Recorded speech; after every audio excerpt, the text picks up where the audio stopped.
All right. Welcome back to some more Dreamwalker. Feels like it's been a while. We had to take a week off, but we're back now.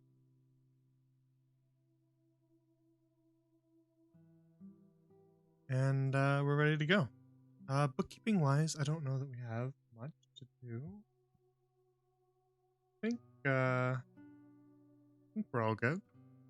I don't think anything's going to change. So we can get right into it.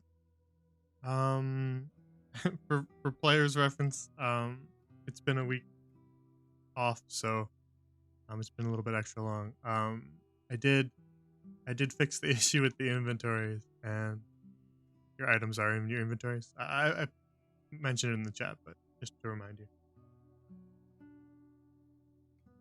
you should have your items now.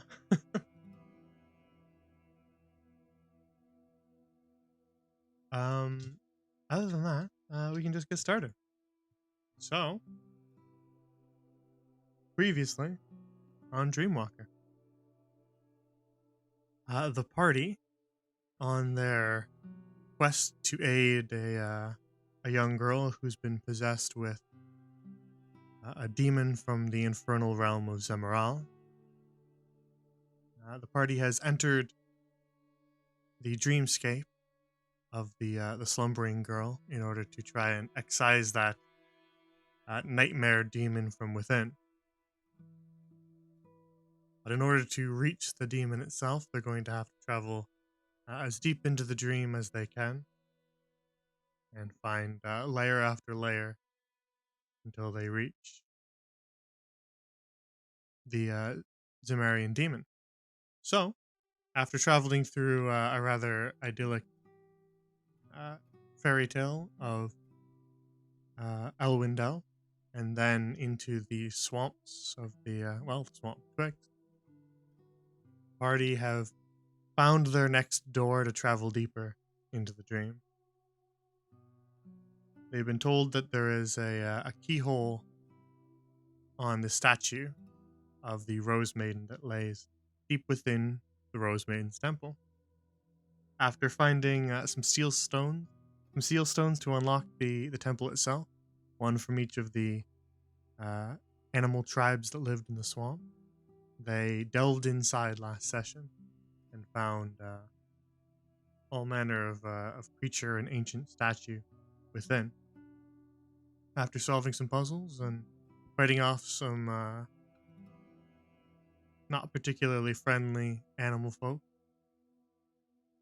they managed to uh, close the sluice gate, drain the water, and gain access to another part of the temple. After gaining access to more of the temple, they found a demonic-looking statue, which they managed to destroy after a couple mishaps. And then they progressed deeper to find the last of the Toad Folk, which is where we left off as they entered this chamber to speak with some rather unfriendly-looking toads.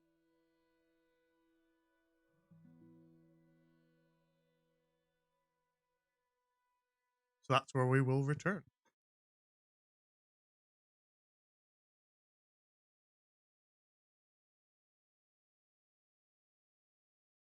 Let's get going. Okay.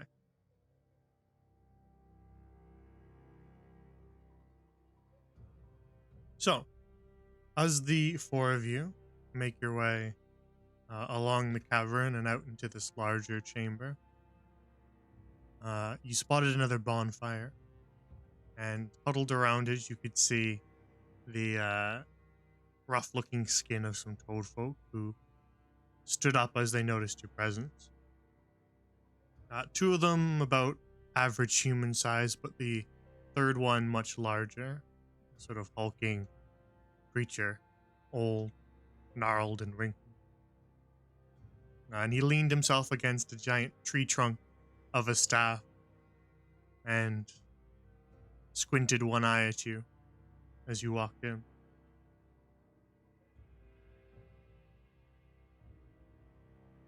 And so as you make your way into the cavern, his booming voice calls out from the dim light of the bonfire as he asks you, "Who goes there?" Everyone be friendly.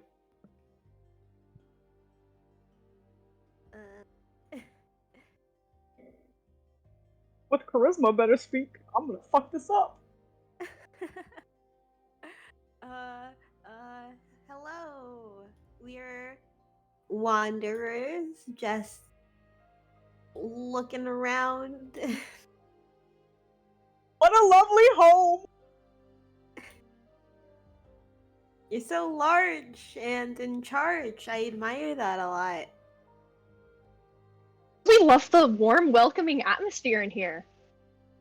Yeah, it's so friendly and He gestures with his staff, kind of motioning you to step forward and says, "Come forward. I cannot see your shapes when you stand out of the firelight."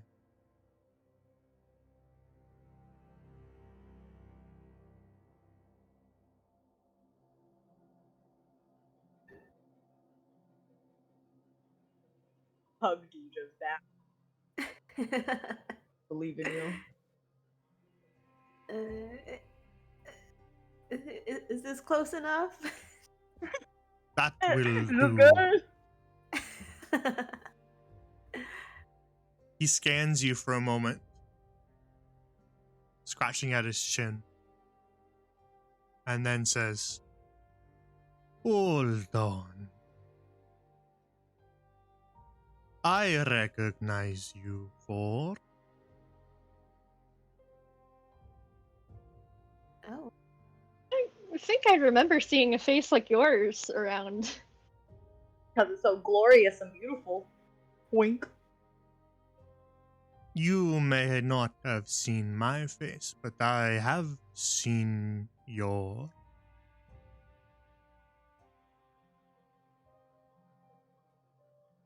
He From peeping where? on us. He peeping on us.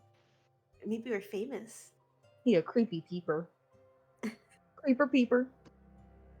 "The eyes of midnight grant me sight,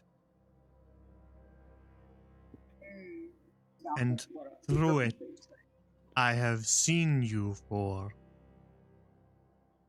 as you walk through this very temple as interlopers."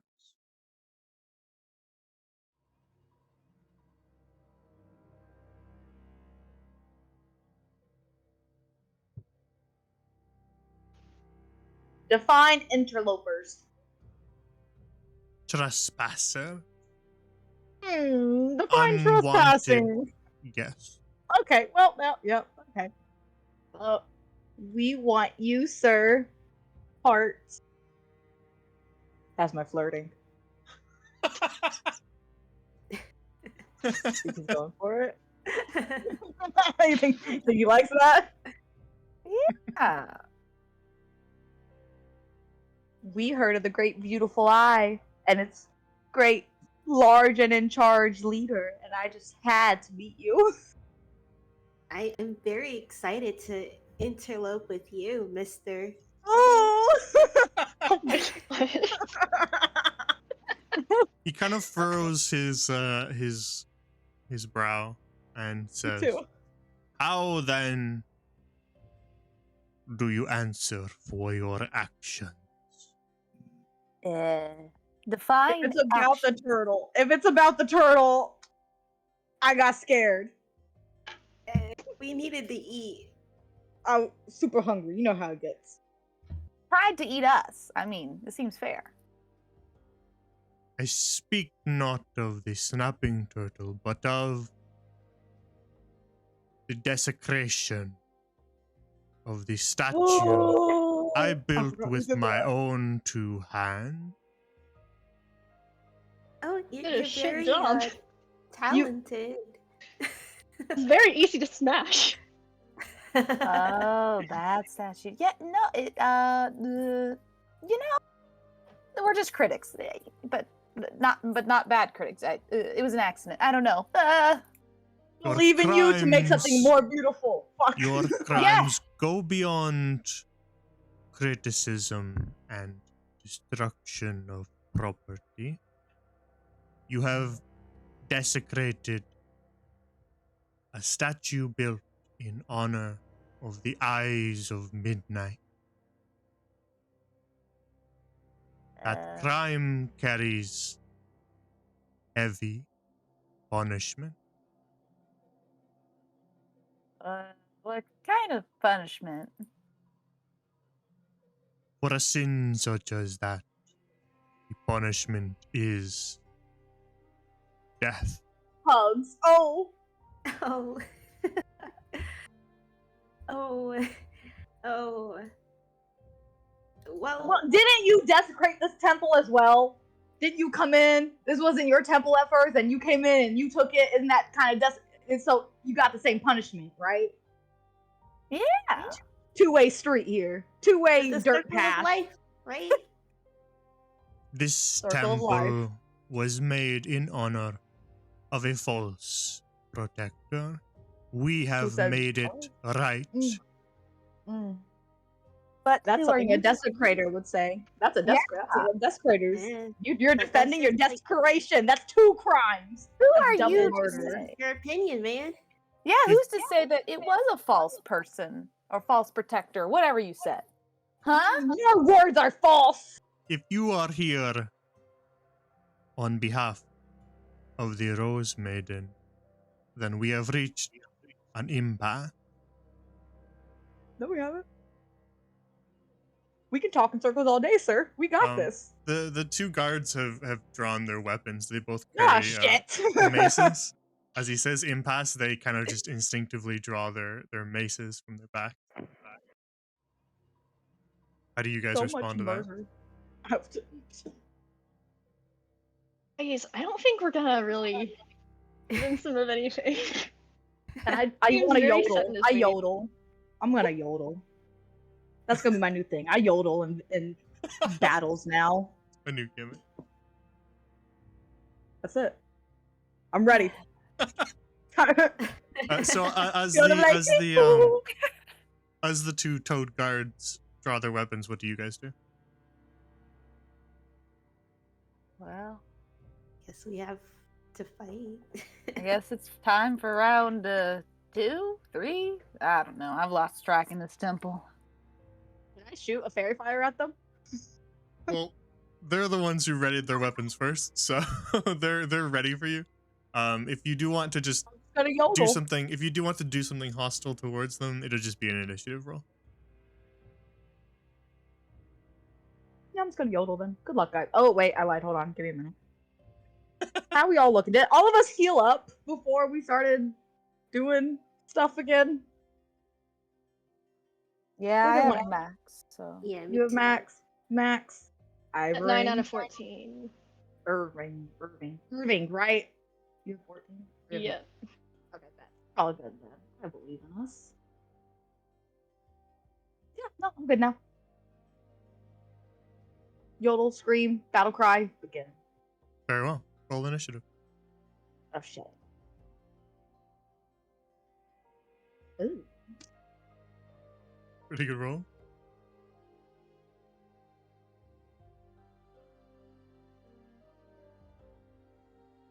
Is mine not showing up? Yeah, you might have to. I don't know. Sometimes the extension doesn't work, so just if it's you do have the extension, right? Yeah, I should. I'll double check it while we're. Just like open it in your extensions on your browser and just see that it's there, and then maybe It should refresh. be. Okay. Yeah, it says it's on. Yeah, sometimes it just requires a refresh. It's been happening to all my campaigns in the last couple weeks, so maybe they didn't update. Okay. Do you want me to go ahead and tell you what I rolled, or just do it again? I got it already. Oh, you did? Okay. Yep, plus your limb's initiative, so that puts you at 25.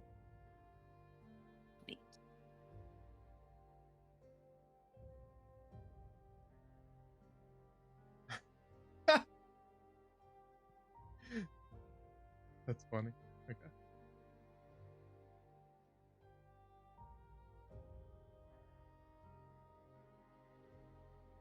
Oh, can I can I can I bring out my spirit totem? On your turn. Okay. We've already done the rolls now. So.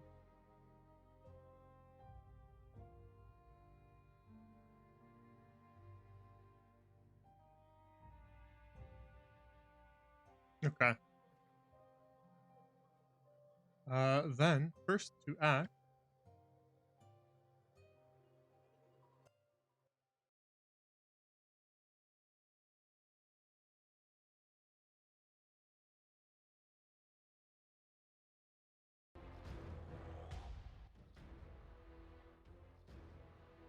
First act is going to be Nightshade. Well, yeehaw. Okay. Let me see here.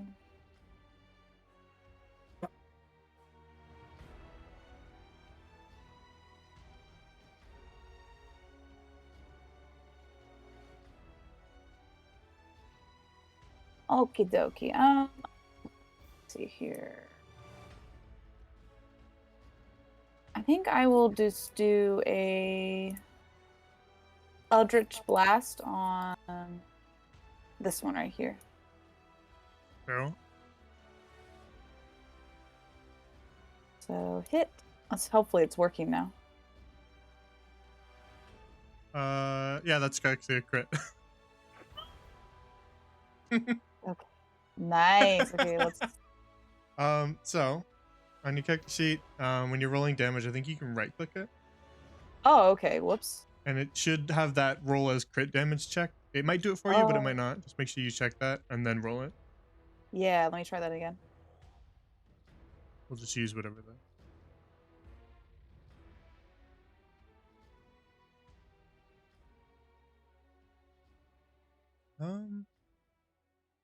You know, it didn't do that. Let me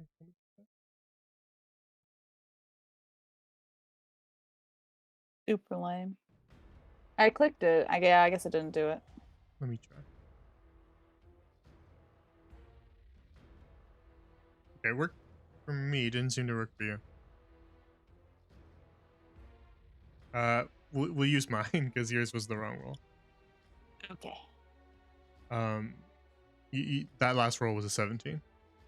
Ooh. Because it only rolled one d10, and it should have rolled two d10 for you. Okay. Weird. All right. That's a lot of damage. Did I mark that? Oh, I did. All right.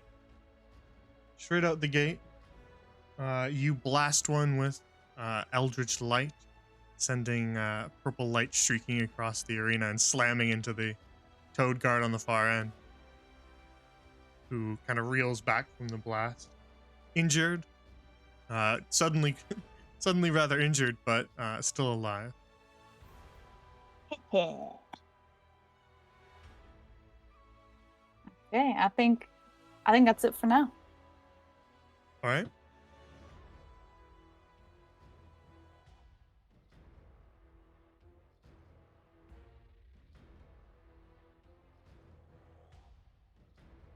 Then next to act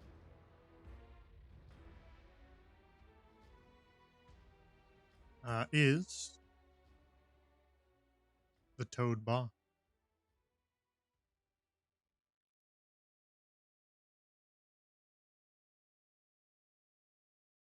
Who walks his way along the chamber and then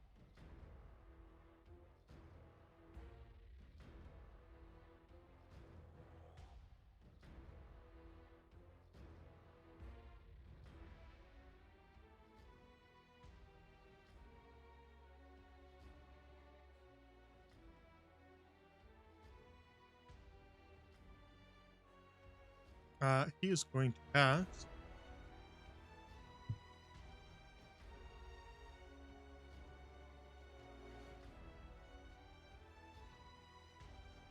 He's going to cast Acid Arrow on Bay. Oh no.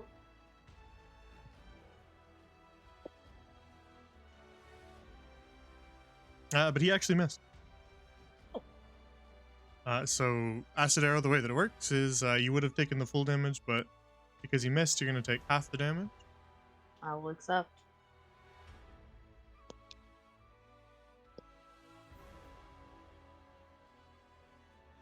Which is 6 acid damage.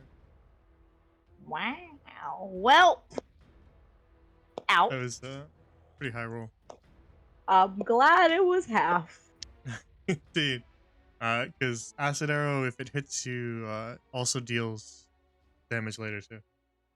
I'm gonna jot that down real fast. Avoid arrow. And then that will be the end of his turn, which brings us to Bay's turn. Bay, you've just been splashed with a corrosive acid, straight from his giant staff. What do you do? That's a great question. Mm-hmm. Mm-hmm. Mm-hmm. Mm-hmm. Mm-hmm. Mm-hmm.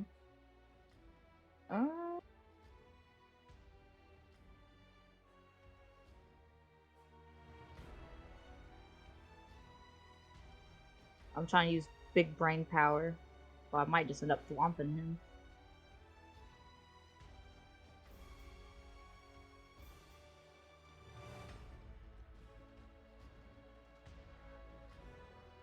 Wait, if I use my spirit totem, am I still able to cast spells? Spirit Tome shouldn't count as like an actual leveled spell, because it's a feature that you have. Mush. Right then, if that's So the case, yeah, as long as it's not a spell that uses your bonus action, then you could still cast a spell. all my spell saves are cons, and I'm like, this looks like a con type of man. We're gonna try it. Okay. I'm just gonna do a simple little frostbite at Big Boss Boy. Okay. I'm gonna need a. I forgot how to use D&D Beyond.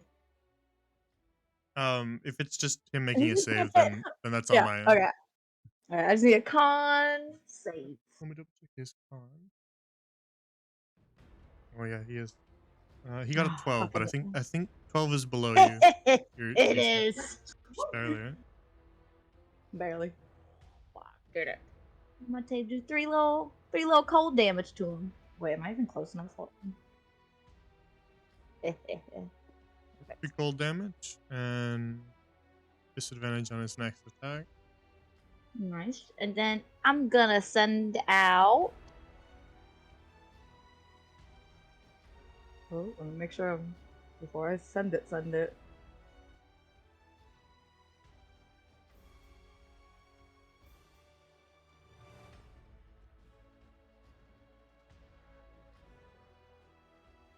Okay, yeah. I'm gonna send out my little Honey the Hawk. I Fair can enough. grab it.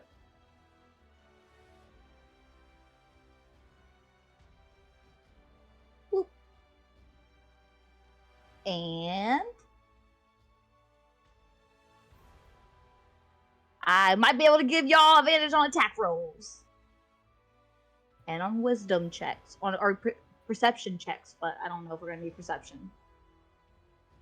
Probably not in the middle of the fight, but Probably not. What? Advantage on attack rolls. If I see fit. Okay. Then that'd be my go. so for reference, spirit totems do have that 30-foot radius, but for the sake of not busying up the screen, we won't show it. Yes. But it's that big for reference. Oh. Long y'all stay. Yeah, y'all good. Just stay on the map. Very well. So that's your turn. You're not moving or anything? Oh. No? No, I'm squishy. I'm squishy. I'm gonna stay where I belong. Very well.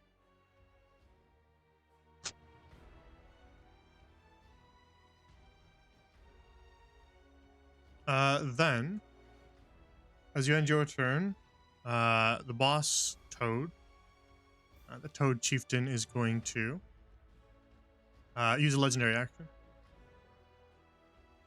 And his legendary action is that he's going to bark orders to his 2 guards. This order that he's using is called Hop to It. And it is going to grant them their movement right now. They can move up to their movement speed right now. For free. So this one's going to move here. And then standing long jump across. And then get to here. This one is going to move here.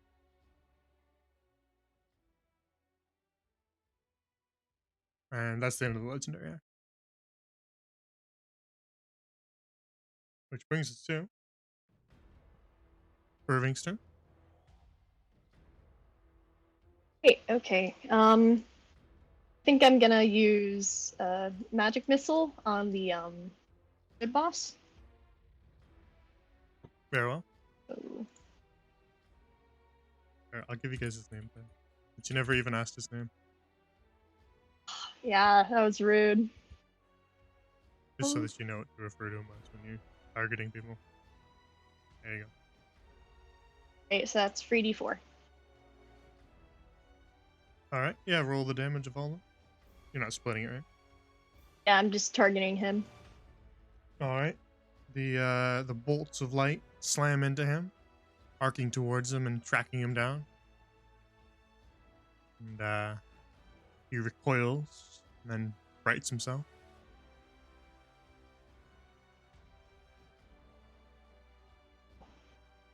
Anything else, Irving? I'm going to move over here. I'm Very pretty well. sure that's 30 feet. Think so? And that's the end of my turn. Very well. Then that will bring us to this Toad Guard's turn.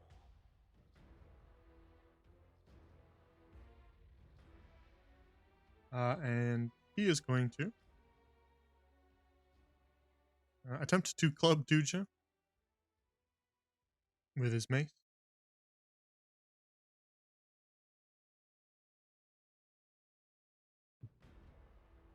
That was a 23, which I believe I do.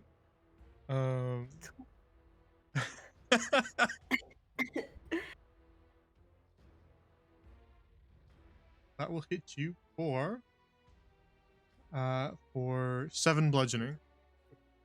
Okay. Oh, for a second I thought 23 damage. I was like, oh my god. No, 23 to hit. 23 to hit. All right. I went to check instinctively because I'm used to the tank being like 20 AC from all the other parties that I've been playing with. And then I was like, oh yeah, you're just 15 AC. That will be the end of his turn though, which will bring us to your turn, Duja. He clubs you over the head with his mace, sending a trickle of blood down your ear. How do you respond? Yeah. Gotta get him right back. I'm gonna hit him with my bark splitter. Oh, Very well. maybe not. Maybe not. Swipe at him, but he hops out of the way. I'm gonna enter a rage. Very well. You bonus action rage. What do you manifest?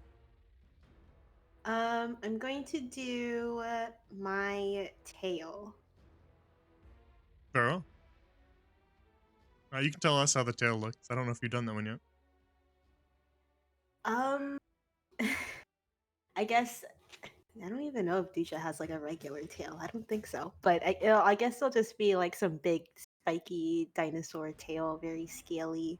Uh, doesn't look like it's part of an elephant whatsoever, but Yeah, there's lots of yeah. ways to interpret it, so you can really do whatever you want. Yeah, just I don't know, just some big spiky tail. Maybe it'll look like Barney's tail with some spikes on it. I'll say that. Very well. And yeah, that'll be Yeah, my turn. you manifest it then.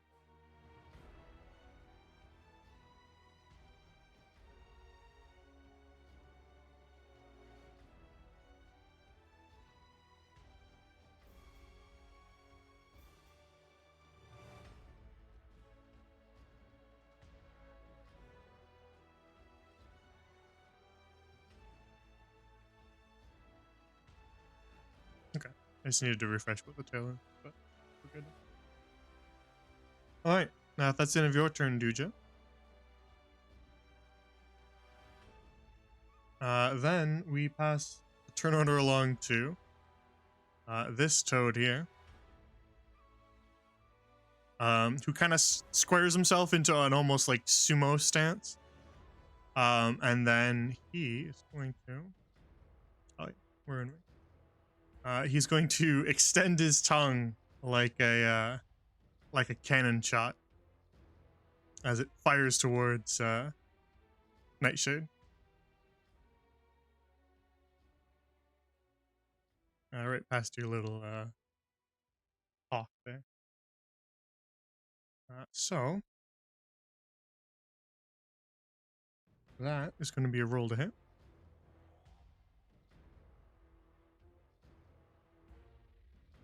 And it will do so. Now, this does not cause you any damage, Nightshade. But it does drag you all the way here Oh. Okay. as he yanks you with his tongue across the arena. Rude. Okay. That'll be the end of his turn.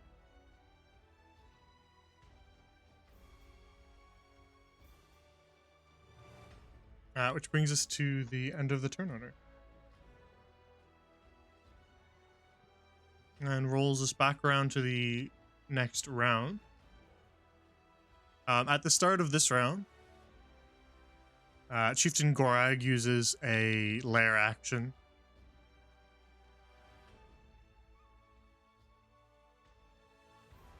to target one of you guys. So that's going to be... Yeah, that makes sense. One, two, three. We'll say Irving is 1, and then you guys go all the way up to 4.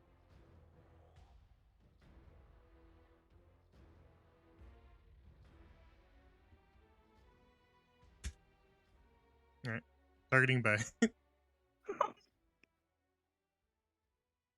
So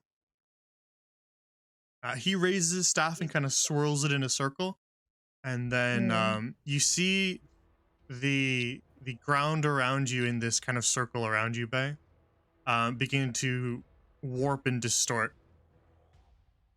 Well, that's the thing that's happening. Taking you out with me. But that's all the lair action does for now. Oh, it's gonna follow me. I gotta get you. Okay. So that'll bring us to Nightshade's turn. So Nightshade, you just got yanked across the bridge by one of the slimy toad tongues. What do you do now? Poison spray in his face. Very well.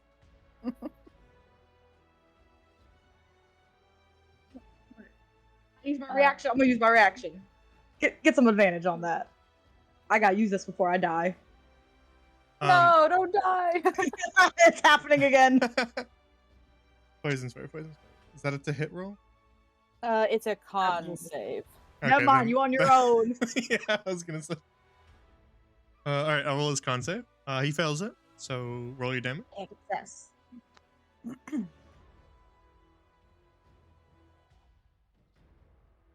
All right.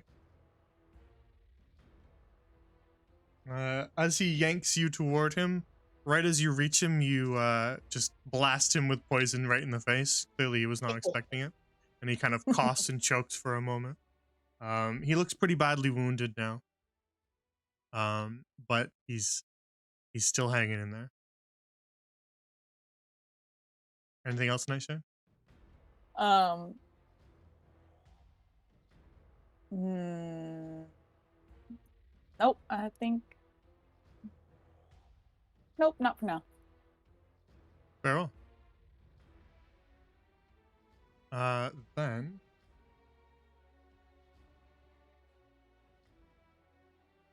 we'll move on to Chieftain Gorag's turn.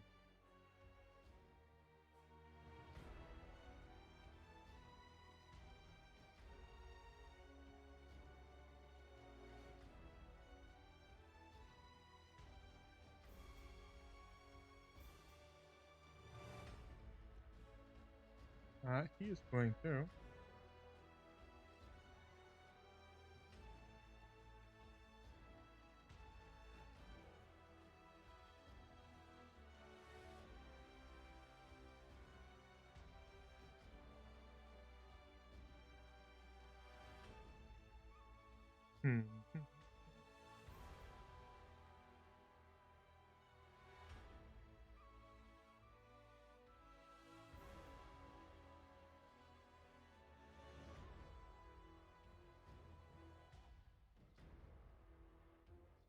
He's gonna make his way over here.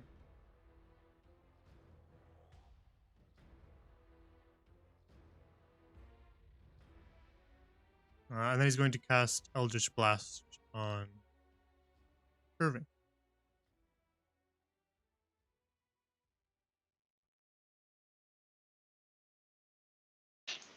Mm. 13, right? Well, Right now. that was a nat one. Woo! Oh. It goes haywire, Because- spiraling up to the ceiling, and does not hit you. Incredible aim. That's all he can do right now. So he's gonna pass the turn order to Bay.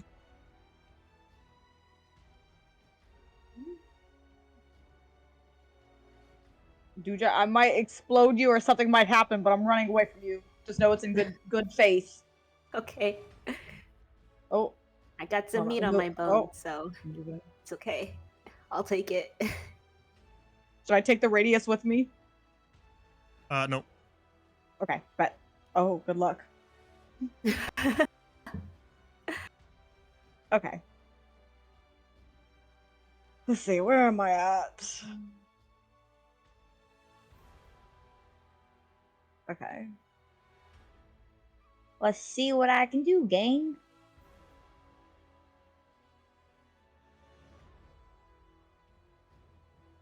Mm-mm-mm.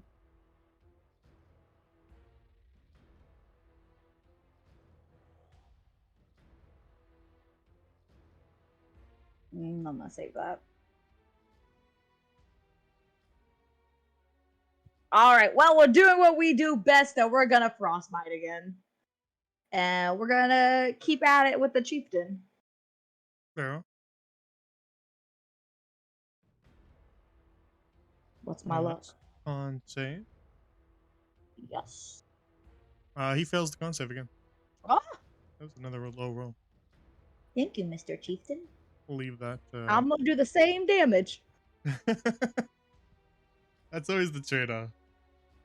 Whenever you get lucky on the hitting, then you roll low damage. Damage is damage. Damage is damage. And you keep that disadvantage up. So Nice. you continue to have that. I won't even bother removing it. I'm gonna scream at Duja to run out of that. Duja, just run like 10 feet up to the left or to the right. You'll be safe. Hopefully. Okay. And that's that. Run. I don't know when it's gonna happen, but it's gonna happen. Something bad gonna happen. Very well. That's the end of your turn, Bay. Oh, you know what? Oh, never mind. Oh wait, can I do? Can I healing word myself if I use my cantrip? You used a cantrip, so as long as it is Cantrip, good to do another level spell. yeah, you're good. 2-level spell bad. Okay, bet. Then yeah, I'm gonna healing. No, I'm gonna cure wounds myself. Nope, never mind. I lied to you. I am gonna. Yeah, Heal. you're gonna have to healing words It's a yourself. bonus action. Very well. All right, that's me. Channel some magical energy into yourself and manage to stitch up some of your injury.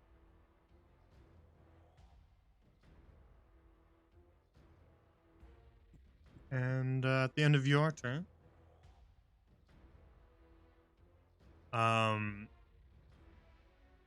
Chieftain Grog is going to use another legendary action.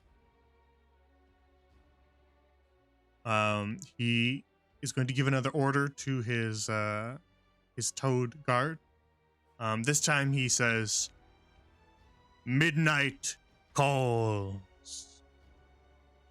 And you see their eyes kind of glaze over, turning dark black. And then you see a shroud of shadow surround their maces as their attacks are empowered. But it's Irving's turn now. Okay. I think I'm gonna use a twinned fireball on both of the frogs. Okay, yeah. You said firebolt, right? Yeah, firebolt. Yeah, sorry. Okay. I assumed, but very well. Right. I need to roll a DC for both of them, right? I'm using a twin spell. You roll to hit both of them. Okay. I guess one of them? Advantage!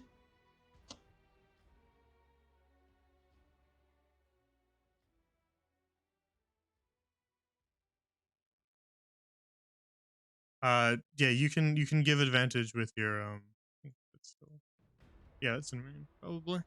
Is it in range? If, I'll Tides of make the thing Chaos. I just screamed. I'll make the thing appear. Yeah. Okay.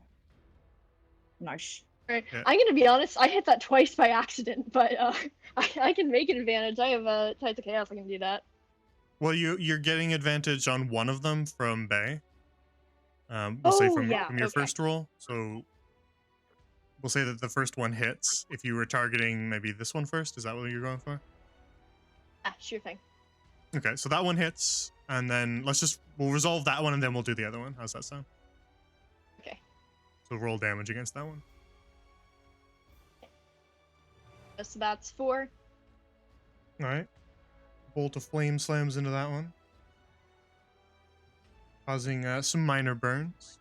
But you twin the spell and fire a second bolt of flame at the far one. That's a 2, I believe. Rolling to hit. Sorry. Rolling to hit, sorry. I am like not in Yeah, it today. You don't want to roll damage because otherwise you would not hit. 22? Yeah, that will hit. Right. Want me to re-roll? Yeah, just roll it again. Okay. Not the one. Oh! I guess that guy takes a tiny little burn. Like he, yeah, like one hits this guy and then a little ember just kind of, little ember just like just hits that guy a little bit. Yeah, he gets like a tiny little burn on his fingertips, like he just took his toast out of the toaster too hot. Just the tiniest little burn. Very well. Is that the end of your That's turn? my turn. Very well. Then that'll bring us to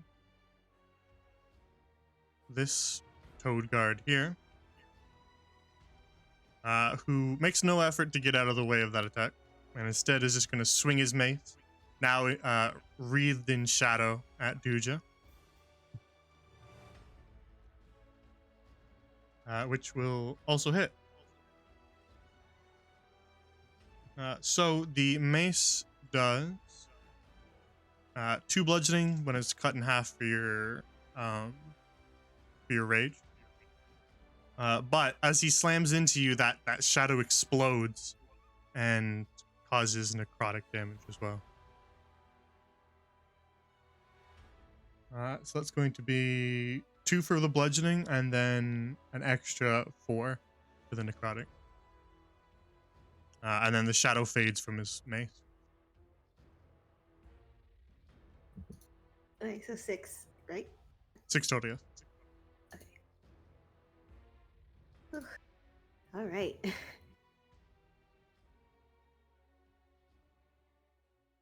All right. That'll be the end of his turn. That brings us to Duja's turn. Okay. I am gonna try and hit him again with the bark splitter Farrell. for 13. 13 does hit. Oh, nice. Okay.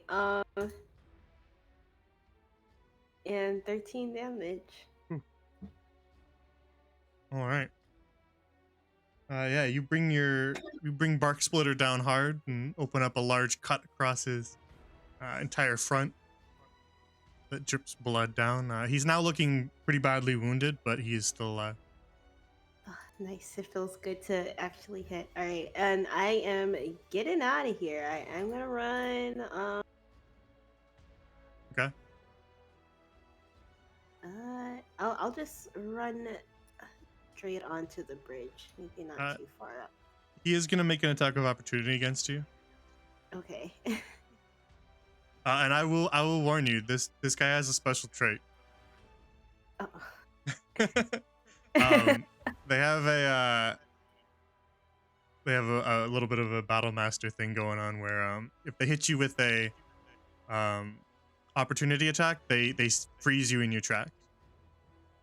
Oh no. Okay. So if he hits you, you're not leaving this AoE. Well, I guess he can go on ahead. But he rolls a 12, so you're free to go. Oh, thank goodness. Okay. Go right up here, a little bit past the birdie. Vero? And then is that the end of your turn? Yep. Yeah, that's it. Okay. Then that will bring us to this toad up here, who, looking pretty badly wounded, is going to swing that shadowy mace at Nightshade. And hit with a 16 for 4 bludgeoning off the top, and then the shadow on the mace explodes for another.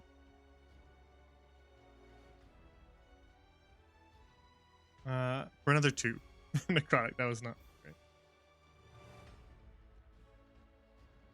So a total of 6? Mm-hmm. Okay, just want to double check.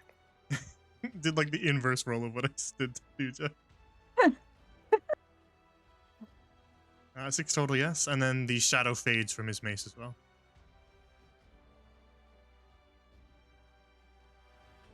Then that will be the end of his turn.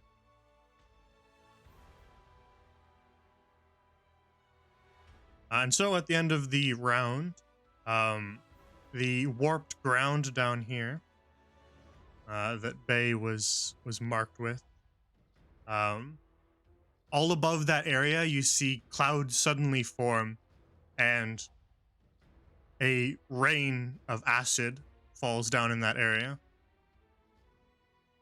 But this toad is immune to acid damage, so he does not take any damage.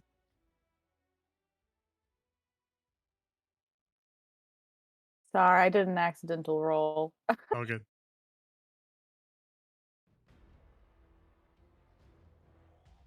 They have synergy. They're a good team.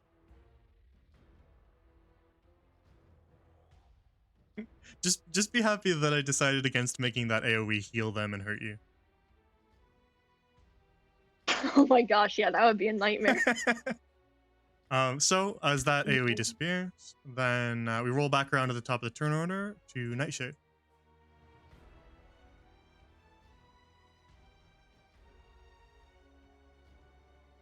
I'm gonna do Toll of the Dead to the guy right in front of me. Very well. And it's a wisdom save of 13. Okay. He rolled an 8, so he failed it. Okay. I just want to double check. If the target is missing any of its hit points, it instead takes 1d12. Okay. Yeah, so you roll a higher one. It'll probably pop up. Ooh. Ooh. Max damage. Nice. Ooh. That's what you get for Very well. licking me. So you let out the toll of the dead. There's a bell sound as you point at this toad, and he just kind of collapses as his body begins to rot and decay.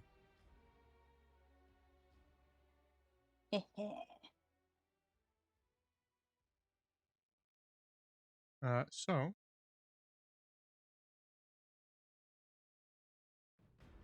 And that's what you get. Okay, now where do I want to jump to? That kind of.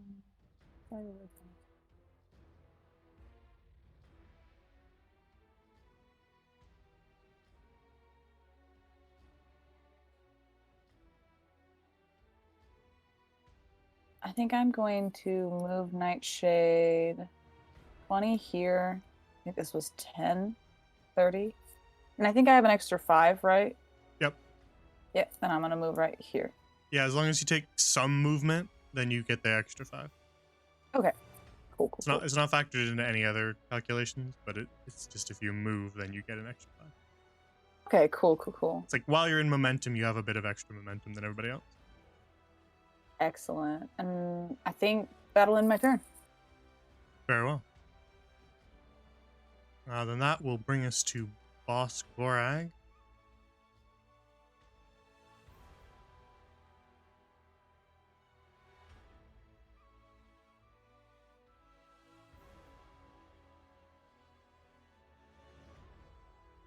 Who's going to do some hopping of his own.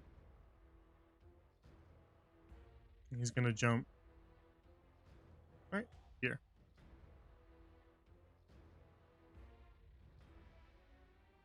And then he's going to raise his staff towards Duja. And he's going to cast Lokiri's Earth Shatter. That's what this is called. And that looks like this.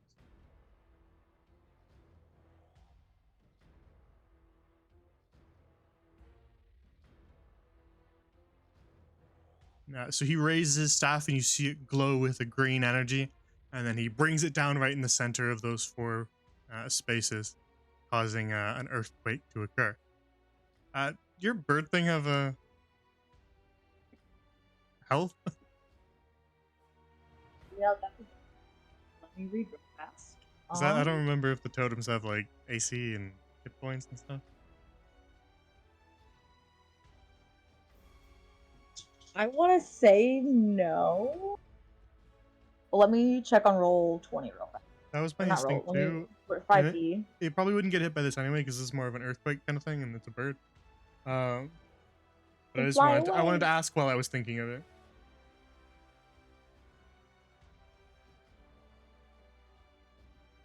Nah, it doesn't seem like it.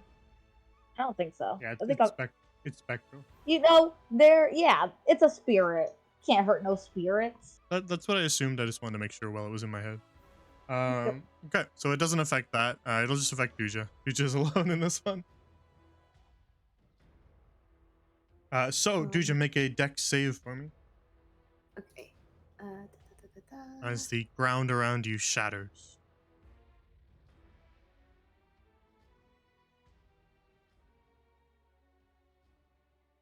Oh, 7. Brutal. All right. So we're gonna roll the damage. This is gonna be force damage, so you're unfortunately not gonna get the benefit of your rage.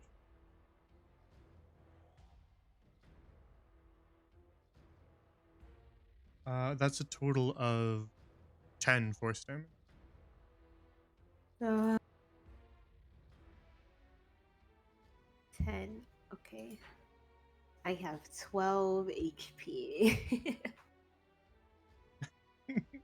Yeah, it's always funny in perspective because like 12 HP for someone like Irving is like barely hurt at all. Out of But 35. yeah, I know. It's always funny when tanks are like, "Oh man, I'm so low. I have 12 HP," and the wizards and the sorcerers in the party are just like, "That's my entire health bar."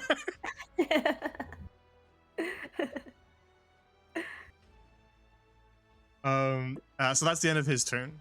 Chieftain Gorag ends his turn. Alright, which brings us to Bay's turn.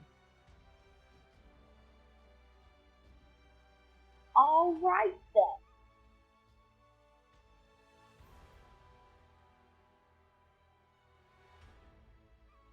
Duja, how far are you from me?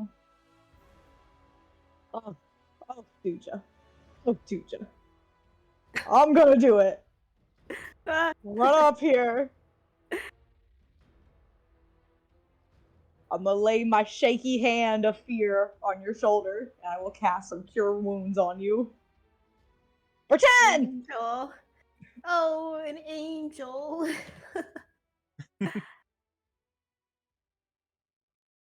And then, seeing the prediction I've got myself in, I am going to cower behind you, Duja. I'll protect you. My Hell mighty yeah. tail. Oof. Oof. And that'll be my turn. Vero.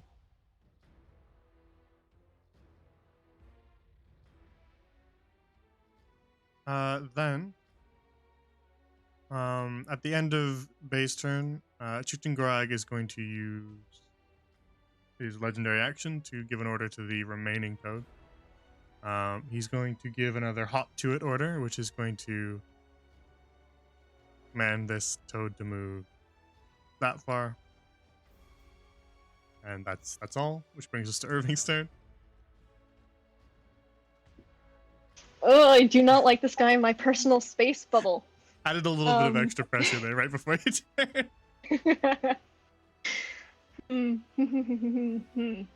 Okay. I think I'm going to try out this very cool new Cape of Chaos. And use my, I think bonus action? Is it a bonus action? Should be, yeah. It's basically Misty Step, so it should be bonus action. Right, So I'm going to use that.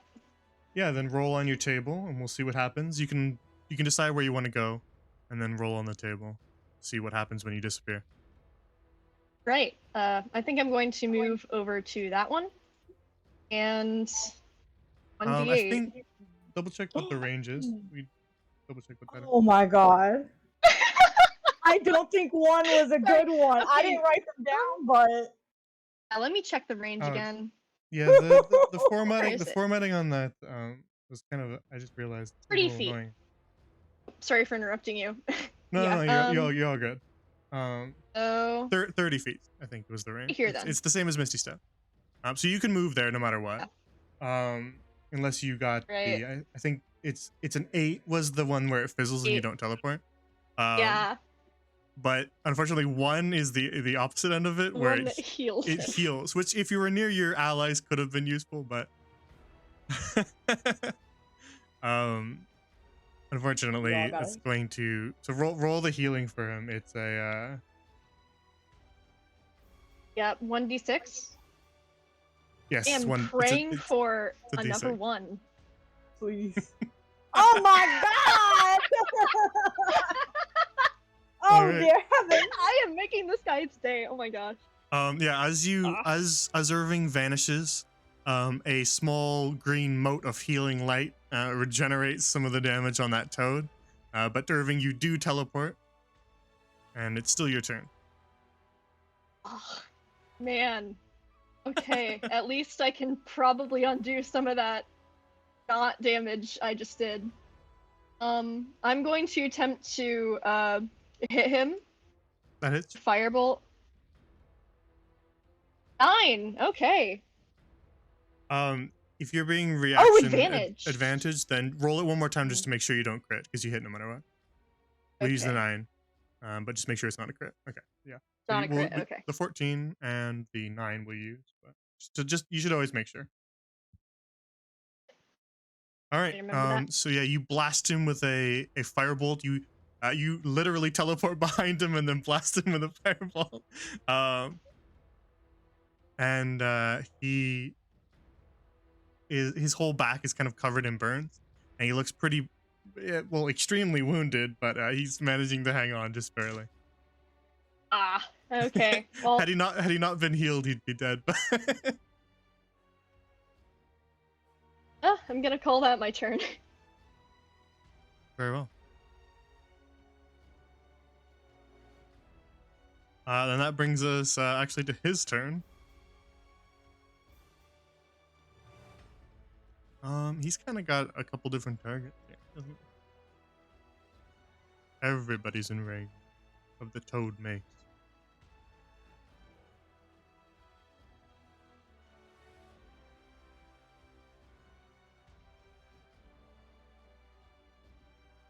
I think most logically he would probably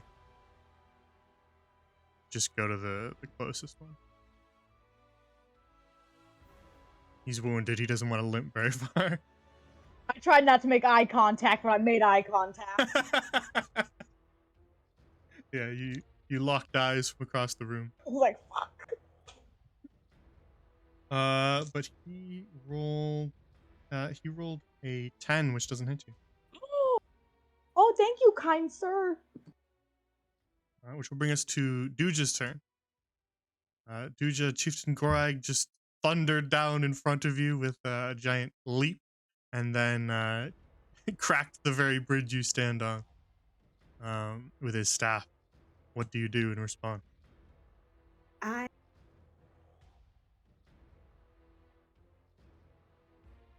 thinking that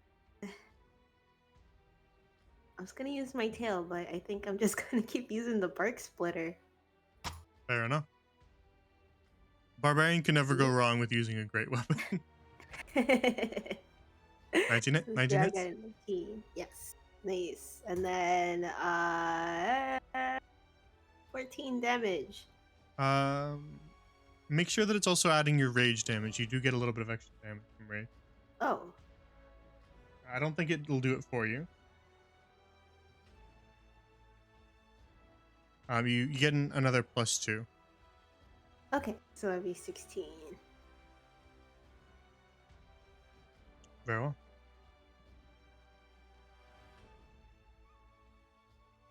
Yeah, you open up a big cut across his big belly, rotund belly, and he reels back and lets out a growl of pain.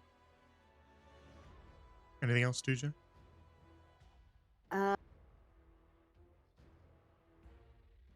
Nah, I don't think so. Very well.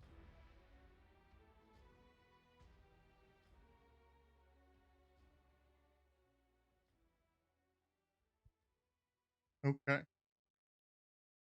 So that brings us to a dead toad guy. And we move right past him.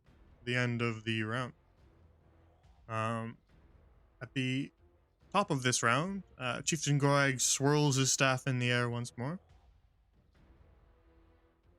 And another target will be chosen.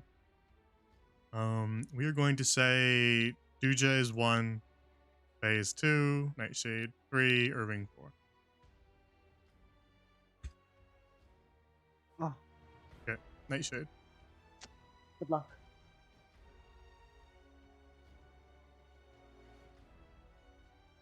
Another circle of earth kind of surrounds you. But it's now your turn. I'm gonna Eldritch Blast the last little guy left. Very well. Oh no! Why such low roll? Brutal. Well, darn. I'm just gonna get out of this thing then. fire an Eldritch Blast, but the bolt flies wide and misses him. So you decide to flee the radiant. I'm like, I panicked. Yeah, I'm gonna jump right here. And I think that's it. Vero. That'll bring us to Chieftain Gorag's turn. Who with a target this close, he's just gonna try to club Duja with his staff, but he'll take disadvantage. All right, disadvantages forces it to miss. Otherwise, that would have hit.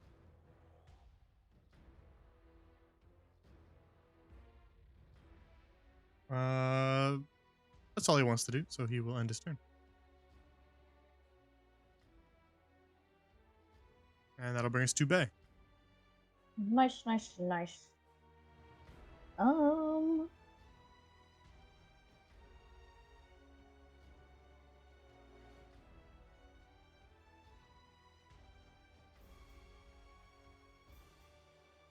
How are they looking? How's my chieftain and little man looking? They're both decently wounded. This guy's barely hanging on. Chieftain looks a little sturdier.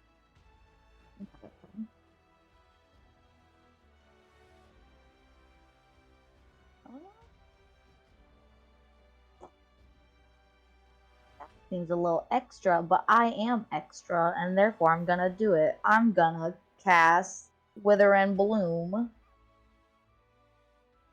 Okay. What's the radius of that? It's a 10 feet radius. Okay. Use this just to differentiate. I probably would have used green, but Nice. you already got one. So you can move that, place it where you want it. Oh. Click. Oh, that. Oh. Yeah. Right there. I want it right there. And I will need a con save from both of them. Yeah, so maybe there we'll get both of them. Okay. Make con save. Gorag fails. The bottom toad succeeds. What the fuck? Okay. Okay. That's fine, then. And then. Oh, Duja, if you want, you can spend one of your hit dice to get more HP. Oh. And I'm gonna do some damage. I'm gonna do 8 necrotic then.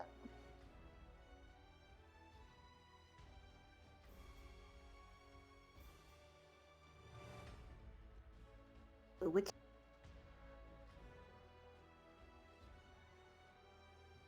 Sorry, what was the question? You cut out, Duja. Oh, which dice do I use? So in your short rest, if you click short rest, Duja, Oh. those are the hit dice that you'd be using when you guys are taking hour-long breaks to like camp and patch up injuries.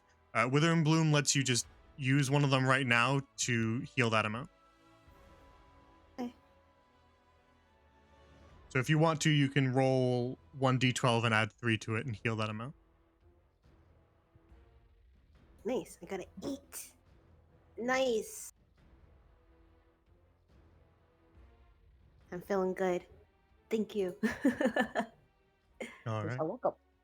And I want to stare this man in his face. I want to yodel at him. Sorry, It's a sorry. victory I yodel. hadn't done their damage yet because I was trying to help Duja. Uh-oh. Okay, What was? It cuts it in half, right? It's not full of void. Half damage on a success. Oh! Yeah, half damage. Okay. If So, they success. that's 8 necrotic for Chieftain Gorag and 4 for the Code Guard, which will actually be enough to kill him. Oh. Well, then I'm gonna look at Chieftain. I'm gonna waddle around here. Excuse me, but and I'm gonna yodel a good distance away in his face. Quote unquote. Kind of more in his kneecaps, I think. But that's my turn there. Very well. Yeah, that guy had 1 hit point left. That's how close Irving got to killing him. Almost had him. That Teamwork. Tiny amount. All right. then he's got no more orders left to give because he doesn't have any people to follow them. So that'll pass us right to Irving's turn. Nice. Okay. I am going to move up here and use one more magic missile on this guy. Barrel. So 3d4 plus 1. 5.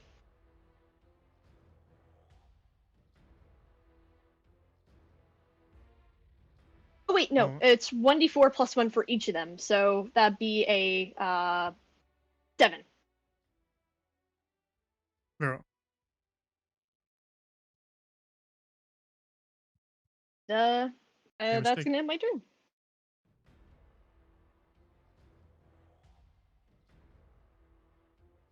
All right. Yeah, he stumbles back. He's looking pretty badly wounded now, breathing heavy. That brings us to a Toad Guard, and passing right by him to Duja's turn.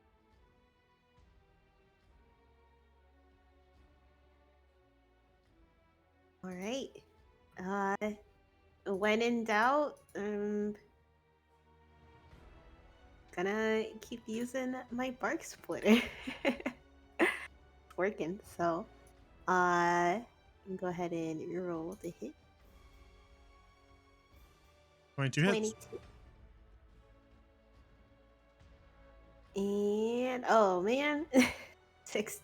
Wait, plus 2, so 8 damage. Indeed. And yeah, I don't know if I'm gonna move anywhere. I think I'm just gonna stay where I am. So Okay. As you bring your axe down, you carve off another kind of chunk of his chest, and he stumbles backwards. And he actually falls back and onto his back, cool. and he Phase just two. sort of he stares up at the sky, looking at something that, well, you guys can't see. You just see dimly lit cave, but he seems to be looking at something beyond that. I You see resist the urge to tickle his toes. You see his eyes go black, solid black, Oh. and then the shadow begins to spread across his entire body Ooh. as he looks to the sky. He calls out, "Mother Midnight, act through me." And the shadow completely envelops him. And as it pours over him, a new shape begins to form as it pulls itself to its feet.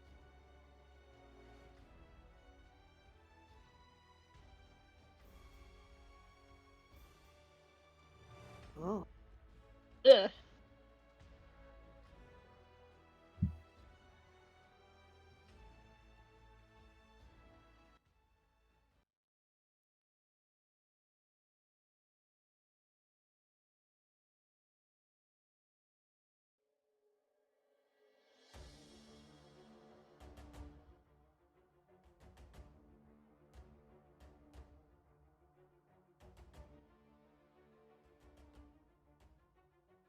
So, Duja, technically it's still your turn because you just did the damage and that triggered that. So if you do want to move now, you can.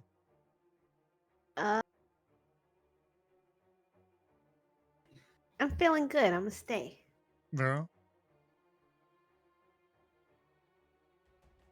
Then as you end your turn, we'll move past the dead Toad Guard. And that'll bring us to the end of the turn order.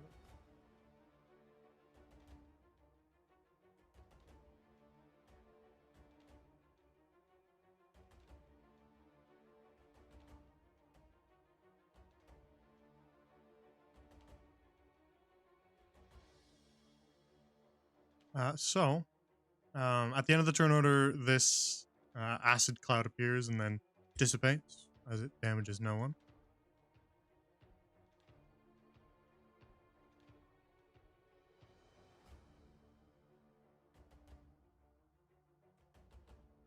And then we roll back around to Nightshade.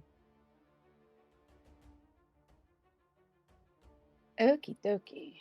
Let's see. Bu- bu- bu- bu- Ooh, 30 feet. Okay. Let me see what I want to do here.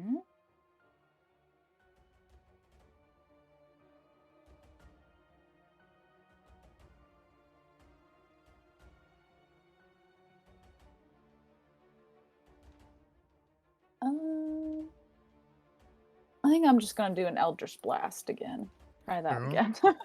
Go for it.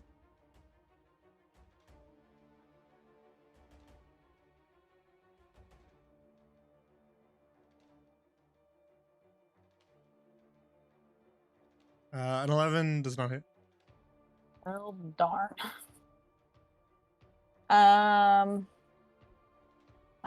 am going to then.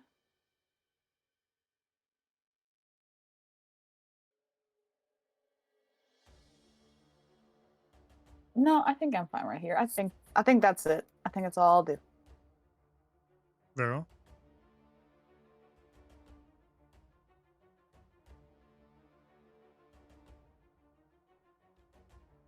Then at the end of your turn, the Thrall of Midnight, as it's now called,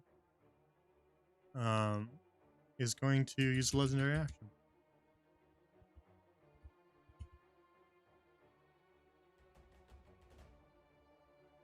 And the legendary action that it uses is called Shadow Step, and it is going to dissipate into shadow and then reappear over here. But as it disappears, it lets out a blast of sort of shadowy smoke. So as it disappeared from here, sorry, one, two, and then that thing's not being affected. So both Bay and Duja make a what was it? Wisdom save.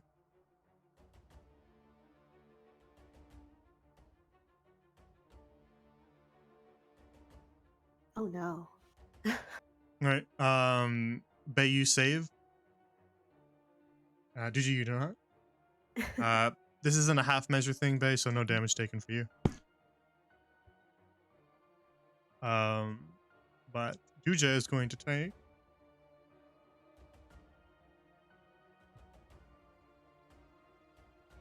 Duja takes 4 necrotic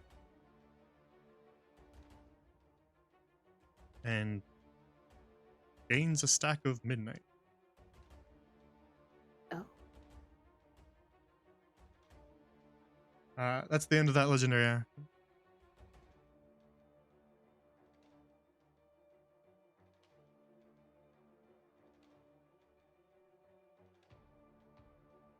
Now, which brings to Bay's turn. Does Duja look any different? Or is she just coughing up some smoke now? She good still? Yeah, there was those shadows kind of wisping around Duja that caused some kind of necrotic decay, but you don't notice anything different about Duja other than just injury. Oh, you're okay, Duja. Don't worry about it. You'll be fine. Bloop, bloop. Kind of like hide behind that little thingy thing. And I mean, that is like a railing. If you wanted to actually use it as like half cover, you could. You wanted to hell duck behind it. yes.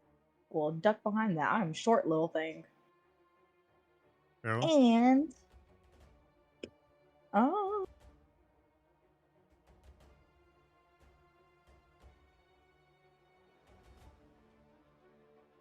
should I? No.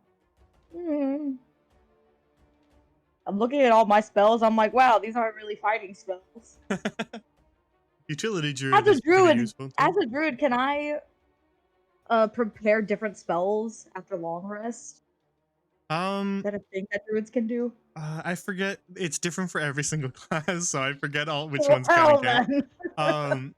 But they have added like rules that let everyone do it if your DM wants Oh. you to do it. So if you had a spell that you wanted to switch out, you can just message me. And I'll probably just let you do it. I try to discourage it from just being a regular thing, but if there's like one spell that you're like, I never use this, can I please? Every Then I long would. rest, I'm gonna change my spells. Yeah, I try to discourage people from like every single long rest they have a new spell list. Hey, look. Because it tends to interfere with like character building and stuff. You know, Yeah. your spells tend to inform your character. But if someone has one spell that they're like, I never use this, I want to use something more useful, then I'll let them swap out 1 or 2 spells usually per campaign. Oh, okay. But right now, you're not going to swap anything out. So what do you want to do? That's a great question. Oh, guys, I'm blanking. Let's see. You know what? He's pretty injured. He's looking a little sickly. Just checking. Let's see. Let's see. Let's see, where did I go? Ah. Okay. Well, I can't do that then. So we're just gonna do what? You know what? Oh, okay. We're gonna frostbite him. Frostbite time. Magical fingers. I'm gonna need a con save. Okay. All right, fails the con save. All right. Same damage. I'm into it. You know, I got them 3s going for me. 3 cold damage.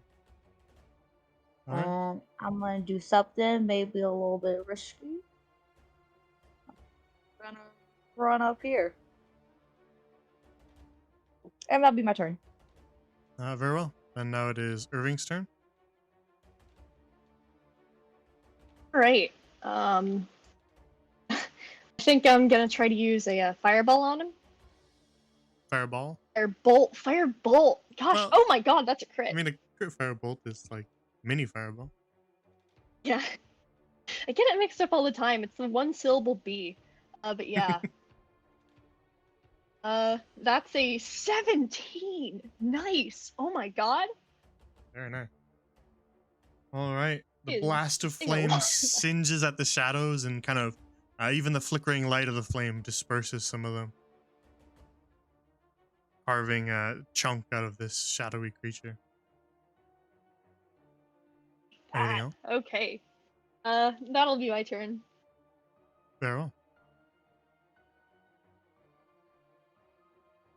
Now then, that will bring us to the Thrall of Midnight's turn.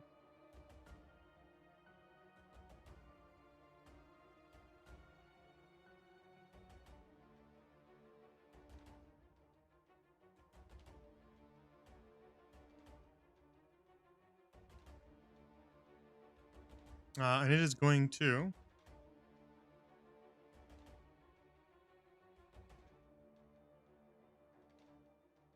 cast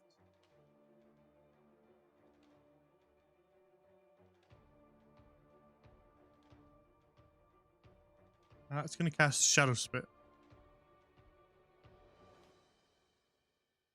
And it's going to cast it right. It's a little big. Give me a sec.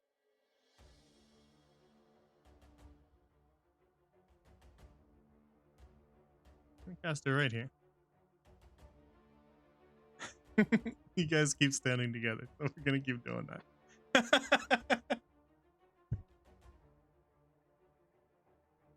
Dude, I think we should break it. So, that is going to be charisma saves from both of you. Okay, let's do this. I believe in us, Duja. We're charismatic. Oh my god, Oh. 5. We in this dice together. Is going to the top of the screen, not getting a good roll. 2 non-charisma ones make charismas. I have +1 charisma too. Okay, I believe in us. Alrighty.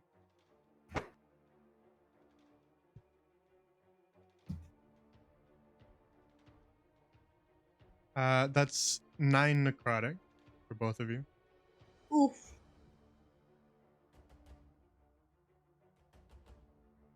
And then a couple other things happen. For starters, Oh, the shadow lingers, doesn't disappear, so that AoE stays there. And then Bay gains a stack of midnight, and Duja yours goes up to 2. And that's the end of the Thrall's turn. Which brings us to Duja's turn. I'm going up to it. Alright, so I'm gonna move 20 up there. It was up here. I'm just gonna go straight up to it. Oh, is that a good idea?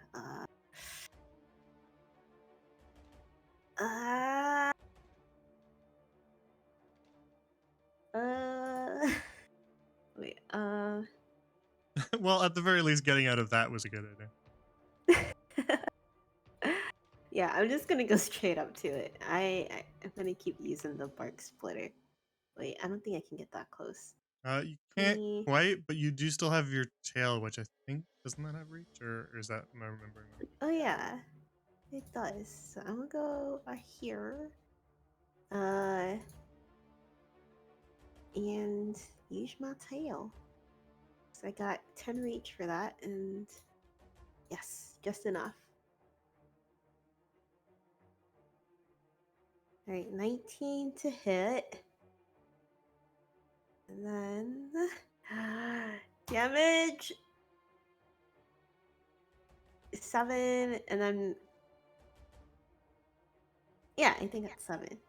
Yeah.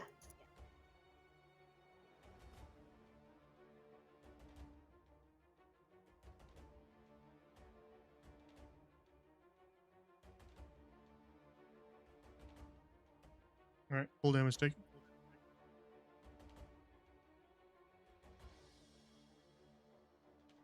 And I think that's pretty much all you can do, Duja. So. End your turn there. Which will bring us back around to top of the turn order.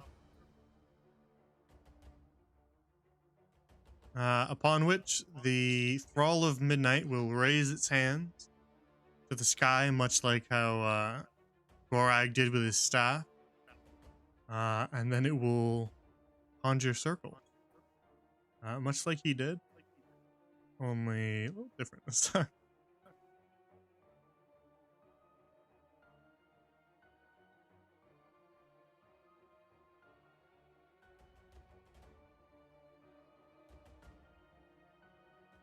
This time everybody gets one.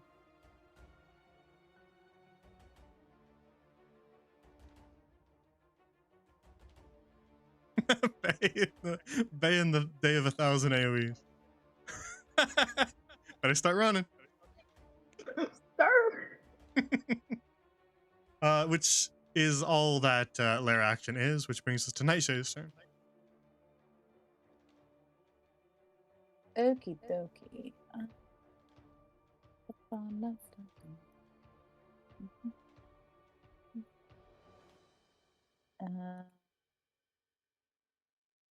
First, I'm going to use Toll of the Dead. Farrell? I think he's in range. Forget the range of it, but he probably is. Yeah, it's 60 feet. Yep, you're good then. 13 wisdom save. All right, you rolled an 18. Well, darn. Fine then, I will just move out of the circle.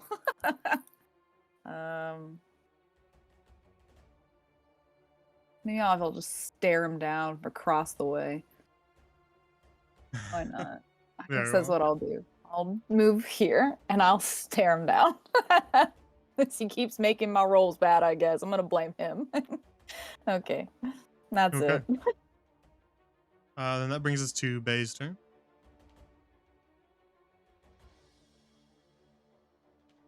Well then. Seeing as I'm in a predicament.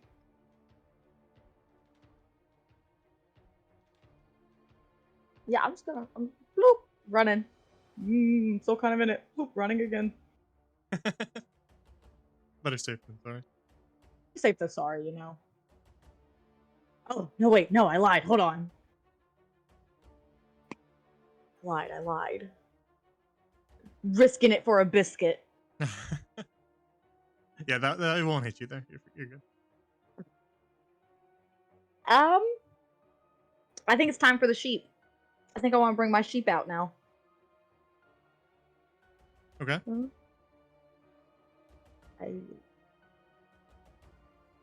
So it's a lion. Summon a claw. We're gonna use a color that's easy to see. What's the width of it? It is 20 feet long, 10 feet wide. 20 feet by 10 feet. Oh lordy.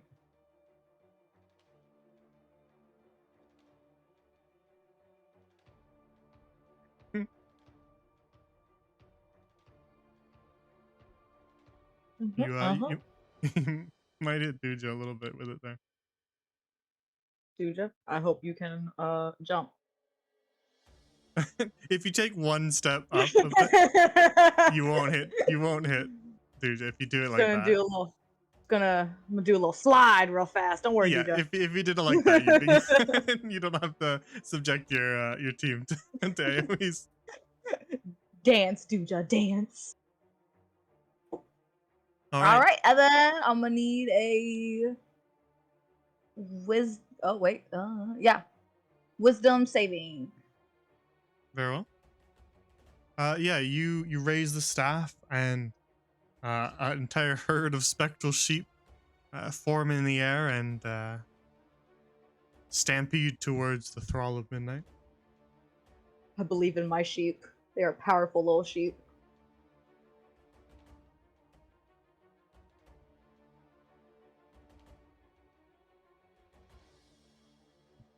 Right, that was a 5, so roll your damage. Oh, it's 9. And then if it has 20 hit points or fewer, wait, I lied to you. Hold on, let me read. I think you're on the right track. I am. All right, if it has 20 hit points or fewer, it could possibly fall asleep if it's not undead or a charmed creature. Or creature immune to being charmed. I lied to you.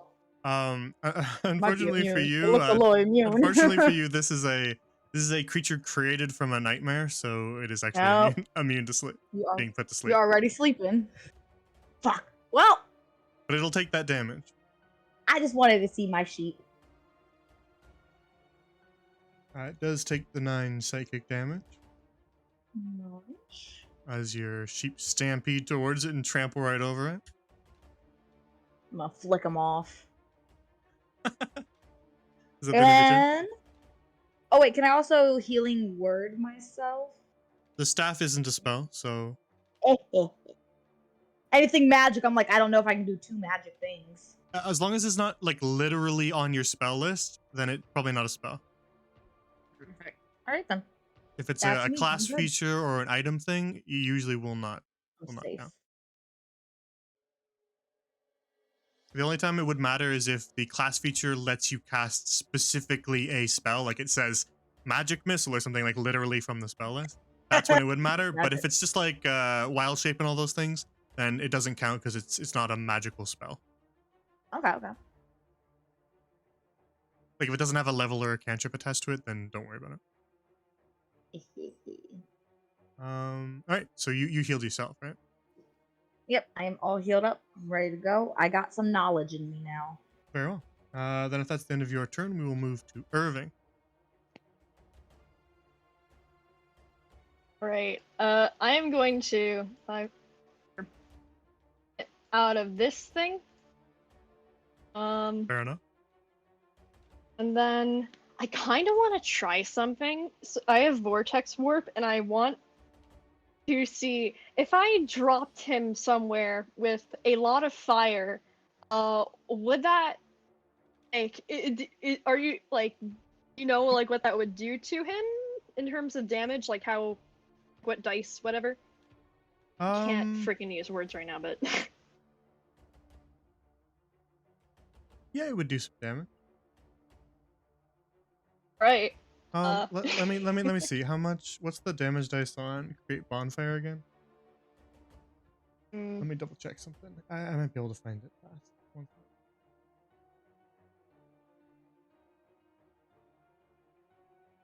sec. It's a D8. ah, We'll say it's a D8 plus your normal modifier. We'll say it's a D8 plus 4 okay. if you A lot of manage play, to okay. land them on the bonfire. Right, I'm gonna give it a shot. All right. I It's don't to think we've had pass a a single person use this spell 13. so far, so I'm not familiar with it. Con save 13. Say 13. If he fails that, I You think warp him? I have. It's yeah, I warp him, and it's 90 feet. Okay.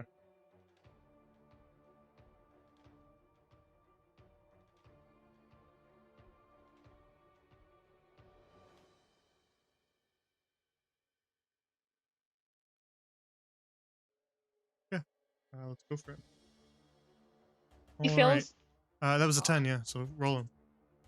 Nice into the timeout corner. All right. He teleports here, and then roll 1d8 and add 3. All right. That's a 10. Kind of go. All right. Easy. That's my turn.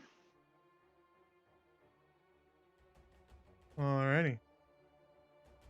Then, at the end of your turn, we'll pass to the Thrall of Midnight, who doesn't want to stand on that fire anymore. He's got burnt feet. He's going to move out of that.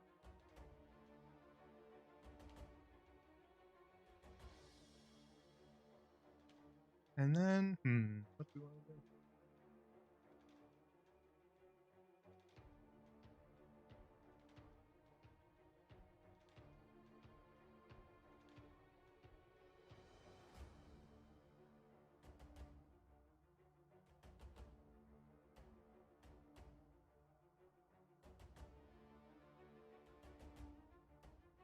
Let's see.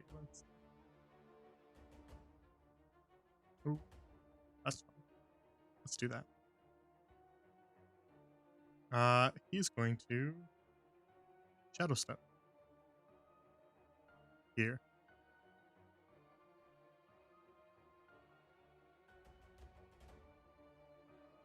But that's all he can do.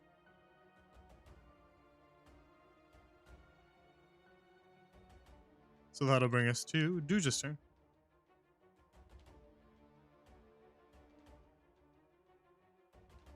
Okie dokie. I think, first of all, I think I need to get out of this thing. Fair enough. Let's see. Okay, I think I'm gonna go over here, and then what I'll do. There's so much purple. What I'll do is throw my javelin. I think it will reach. Yeah. I'll throw my javelin over at the thrall. Vera, rolled it. 21.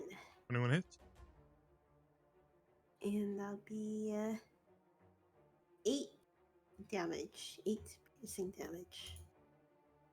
Okay.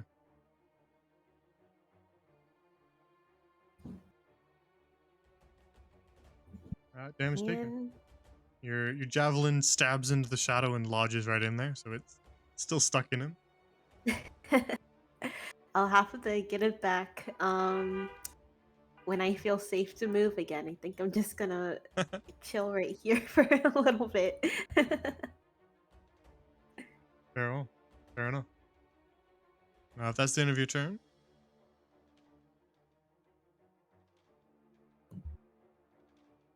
Yeah. Then at the end of the round, all of these for AoEs go off, forming shadowy clouds up in the air, but instead of acid rain, this time they rain down shadowy comets. Meteors slam down into the ground, exploding all around those AoEs. But you all managed to get out of the way.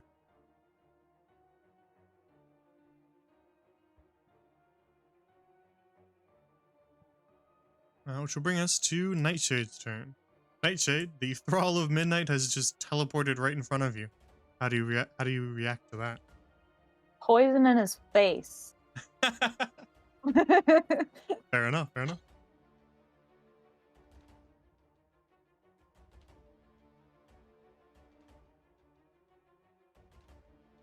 It says 13 con. Alrighty. You better not succeed. He fails it. Yeah! Okay. Finally. Now big damage. Okay, tiny damage. It worked. That's always the jinx. When you get lucky, then the damage roll goes lower. You can't say big damage. Oh, okay. Small damage. I'll just I'll just start saying that. So is that the end of your turn? I think I'd like to also use the armor of Agathis. Yeah, poison spray. It's And I think it's and his armor of Agathis needs to be a bonus action for you to use it. Oh, it does. Oh, okay. Which Then never it is. mind. So Oh. currently you can. Oh, okay. Then never mind. Then yes, I would like to use it since he is right in front of me.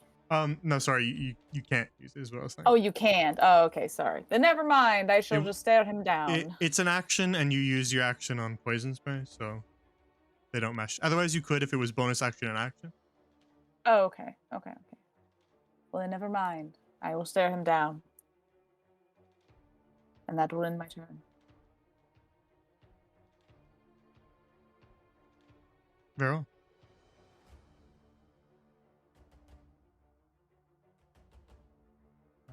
Then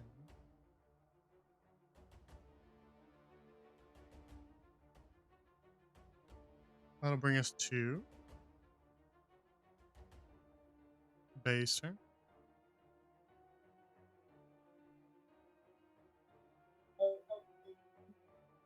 These little shadowy tentacle things still happening? Yep. I want to avoid that.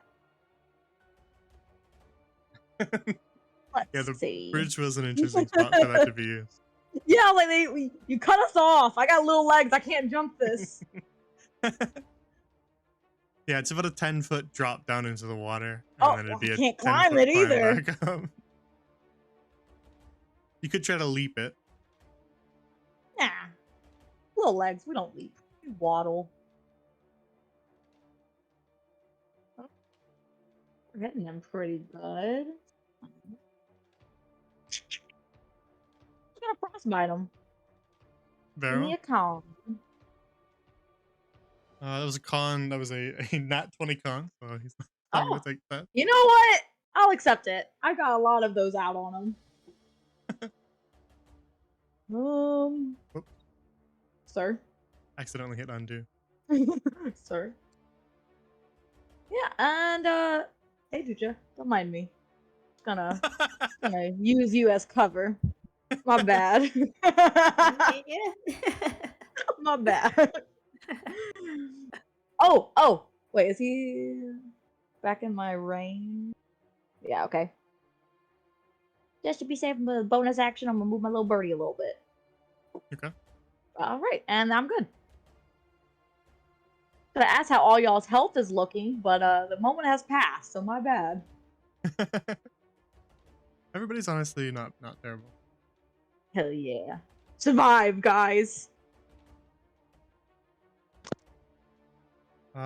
Then that'll bring us to legendary action. Which is going to be what do I want to do?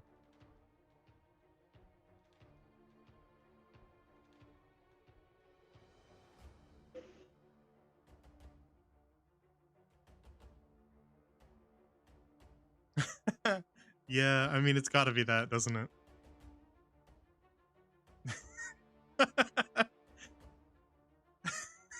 I promise I'm not picking on you. He's going to shadow spit again.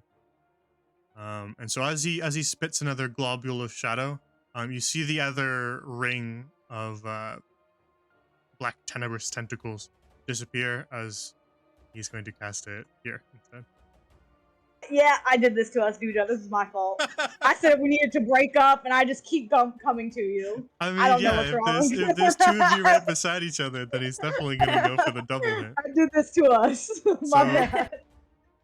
I so hope we do good. this one was the charisma save from both. Oh, Oh man, okay. and you keep stacking whatever that little number is. I'm getting nervous. Oh, I'm stacking as well. Okay, I just gotta hope that the dice rolls in like a good direction. Believe in the dice. Believe in the dice. I maybe. 14. I don't know. I'm gonna think. That is that's double insufficient. Oh. So that for both of you, Pump us up. that's going to be a total of 7 necrotic. Oh. Oh wow. Ouchies. And then we're going to stack Puja 3. And who will go to 2. What's There's only the one cutoff stack in number? there. Yeah, what's the cutoff number? I'm getting a little nervous. You'll see. Don't worry. You'll see Oh! very soon. No, not very soon. Freeze the cutoff. That's the end of the legendary action, which will bring us to Irving's turn. Feeling lucky with fireballs. We're gonna go for more fireballs. Gosh dang it. Okay. I don't think 8's gonna hit. Advantage. Advantage. Yeah. Oh my gosh. Wait, no, wrong button. Well, 20 will hit. And want me to roll damage again or going 5? Roll it again, whatever. Because it could be lower, it could be higher, so it doesn't really matter. No. I live for the chaos. Ah. All right, damage taken. Singe at the edges of his whiskers. Okay, that's my turn. Very well. That'll bring us to the Thrall of Midnight's turn, who is going to cash in on some of that midnight. Puja. Oh. Oh. You've reached 3 stacks of midnight. And when that happens, the Thrall of Midnight is going to immediately during his turn make you do something. Okay. It's your turn now, Duja. I forgive you, Duja. Don't worry. This isn't It's you. it's the Legend of Zelda rule. It's always 3. And so, Duja, why don't you take that great axe and just swing it right at Bay.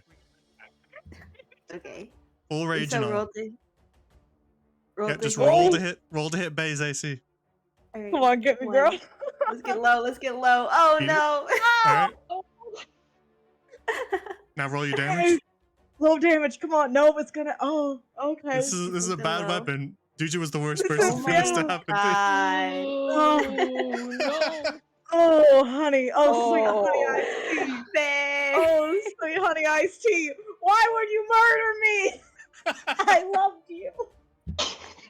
Of course, the dice decide to behave when it's against my own team. So, Bay, the last thing you see is Duja's eyes go completely black. Sort of like what happened at the statue. And then unexpectedly, suddenly, Duja just buries her axe in your shoulder, and you pass out from the pain. Duja, it was the heartbreak. I'm so Duja, sorry. Duja, that expends all your stacks of midnight, so you're back to 0. Oh my god, it wasn't worth it. That's the entire Thrall of Midnight's turn. It can't do anything else if it does that. So that actually brings us right to your turn, Duja. You gotta reckon with that. Oh no, I fall to my knees and I say, why? And am I able to run out of this tentacle stuff? Yeah, you're freely in control now. You're perfectly back. Though I will say, Bay is no longer able to move out of it. Might wanna Ah, consider see, I helping. guess, yeah, can I carry her out? And I guess we'll just go as far as I can. It would use your Yeah. action to lift Bay up and carry her, but then you could use your movement, yeah. Okay, yeah, then I'll do that because I don't think I can get to anywhere that I can hit people at anyways. So, Fair enough. we'll just go, just gonna move us up Yeah, here. move where you want to go, and then I'll put Bay within 5 feet of you. Boop. Alright, you drag Bay out of the tentacle aura. I'm sorry, Bay.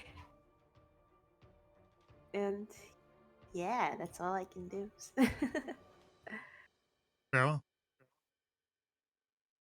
Then that'll bring us to the end of the round. And at the end of the round, well, we gotta do this again.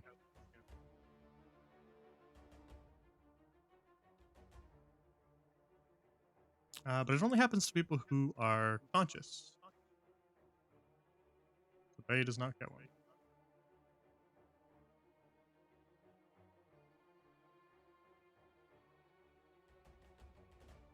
So, Nightshade, it's your turn. Ooh, okay.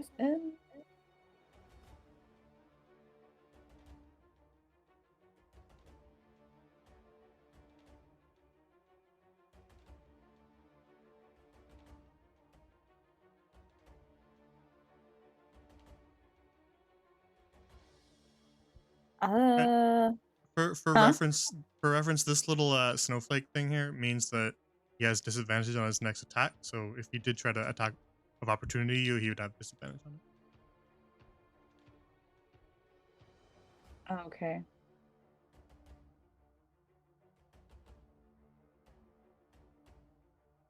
I guess.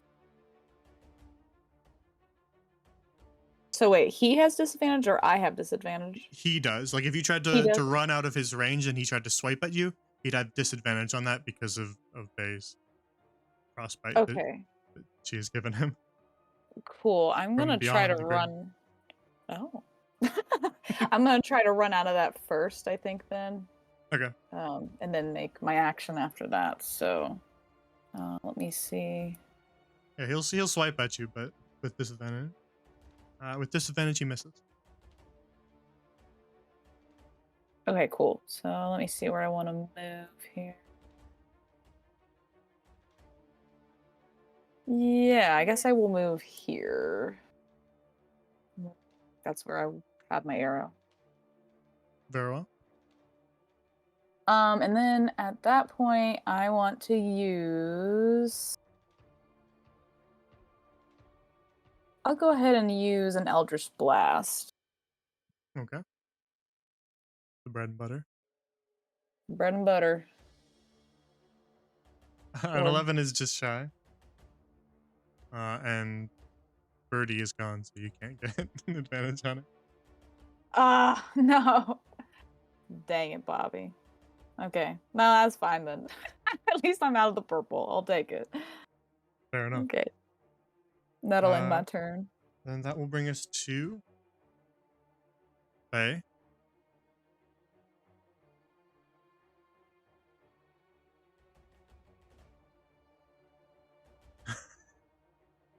All right, that's one failure.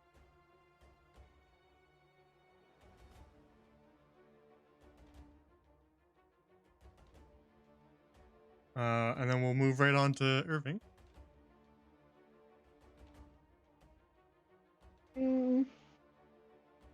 Okay. Fair enough, Faye.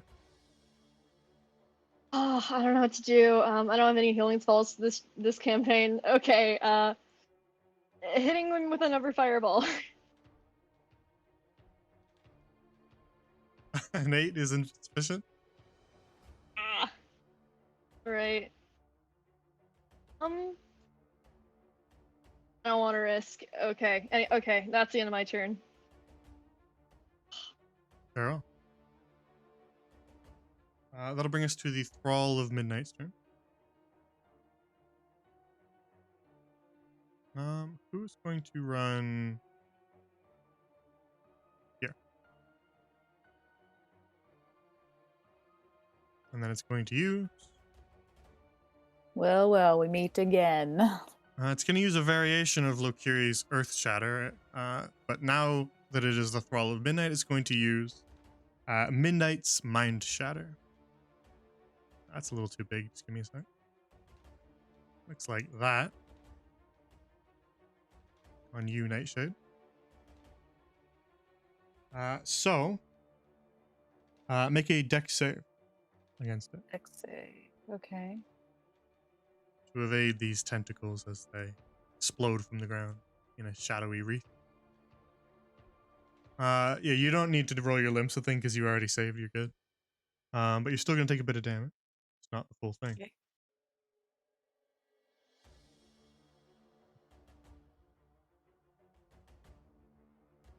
So, Nightshade, you're gonna take a total of 6. Psychic. 6. Okay. 6 psychic Ugh. Okay. Oh no. from that one. And that's all the Thrall can do. So that brings us to Duja's turn. Duja, just as you pulled yourself out of one shadowy circle, you find yourself thrust back into another one. What do you do?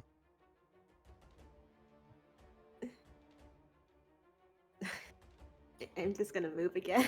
Fair I enough. think I'm still too far away to like. Yeah, no way. Yeah, I'm just gonna move both of us again. I'm gonna go maybe towards the middle of the bridge. I hope that's not gonna be a bad idea. Oops. Wait, let me see how far. Yeah, maybe like about here. Alright. And then we'll bring Bay within 5 feet of you. And yeah, that's it. Just gonna try and inch my way closer. Very well. Then as you end your turn, the midnight meteors all slam into the ground, causing shadowy explosions around the arena. But you all manage to get out of the way. So no damage. Which brings us to Nightshade's turn. Nightshade, you just got a shadowy blast right to the face. But even though you're feeling your injuries, the Thrall of Midnight does look decently injured as well. What do you do? I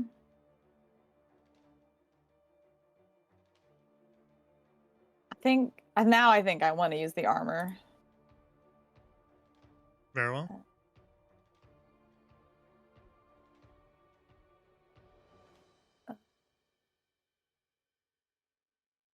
Guessing I use the cast pack slot one, or is it with the cast on? You would use your pack slot for. Okay. Why did nothing change? All right. So. And then I just need to cast it on my vitality. Sorry, what were we trying to figure out? Oh, I was trying to figure out. Oh, wow. Okay, I didn't see all this stuff going on over here. I was trying to figure out how to add the points. I'm just being silly. I'm just gonna write down. I think probably that way I don't interrupt my. Okay, I have 10 extra points. I guess I don't really want to risk moving from this guy. I guess Yeah, so you cast Armor of Agathis at the second level, so you gain 10 temporary, right? Yeah, 10 temporary. Did you figure out where to put those? Oh wait, never mind. I found it. Yeah, on your Ah. character sheet, right beside the HP, there's a temp slot, and so you just type 10 in there, and then you can just subtract damage as you normally would, and it'll take from the temp HP first. That's awesome. Okay, yeah, I got it in there. And then if a creature attacks you, then it's taking that 10 damage. Cool. Okay. Yeah, I think that's all I can do for now. Well, you can move if you want. Oh. You could try and bait them. I never thought about that. Try and bait it into attacking. I've never thought about Armor of Agathis like that. Huh. You know, maybe I would do that. That's not a bad idea. Big brain tactic. Big brain time. I'm also gonna see, because I think he's kind of after me right now. So maybe if I move a little closer to Duja too, that will help. He is staring you down. Oh, good, because I'm staring him down. You're going down, Buster. Okay, anyway, yeah, I'm gonna move little Nightshade. Alright, yeah, as you get here, Yeah. he's gonna swipe at you as you try to leave. Okay. So I guess it's sort of win-win for you, both ways. He's gonna hit you. Well, hello there. So let me see. Shadow Claw. He's gonna hit you for 5 slashing. Okay. With his claws. And then you deal damage to him. Yeah, it's if a creature hits you with a melee attack while you have these hit points, the creature takes 5 cold damage. Yeah, but you cast it with 10. Oh, you're right. Yeah. Oh yeah, I do 10 damage. Yeah, because you got the 10 temp HP, so it's the same amount of the temp HP as how much damage it does. Nice. I didn't realize. I was That's what too busy looking at the 5. Yeah, that's why in Roll20 there's that 10 and that 10. That makes sense. Those are the two numbers. Sweet. All right, 10. And I Damn it. and I can move right And then there. you're free to go. Yep. Actually.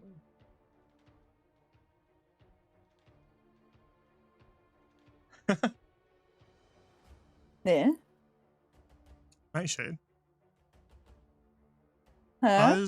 As the creature sort of desperately lunges at you out of your range, and manages to claw at you, you take some damage, but it meets that icy barrier that you formed around yourself, and then spreads across its arm, and the ice continues to spread until it completely covers the entire Thrall of Midnight. Yes. Okay. And then it cracks apart. Yes. You did actually manage to kill it with that.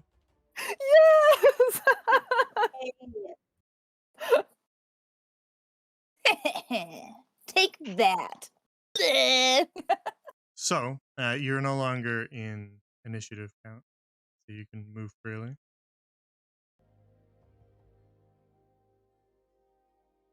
So the Thrall is now just like this frozen solid block of ice that's crumbling into pieces on the ground.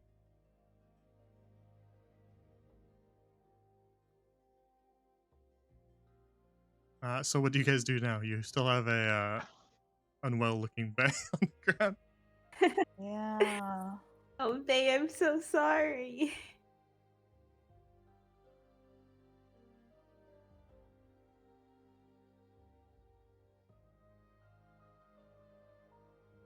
I don't have a potion anymore either. I don't have any healing spells. I think either.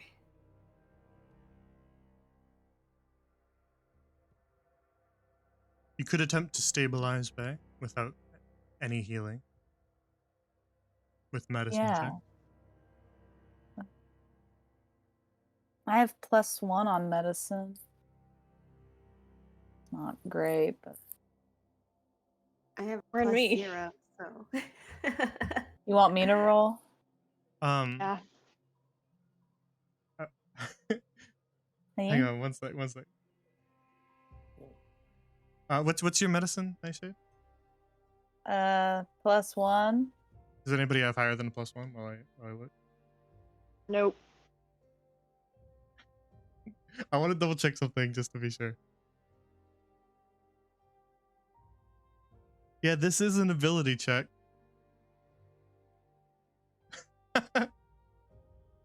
You could Tides of Chaos it. Oh my gosh. Yeah, okay. I wanted to double check that it said ability check, and this is an ability check. Stabilizing someone is a medicine check, so you could get advantage on it if you want. Okay. Give it a shot. Very well, then roll medicine. Right.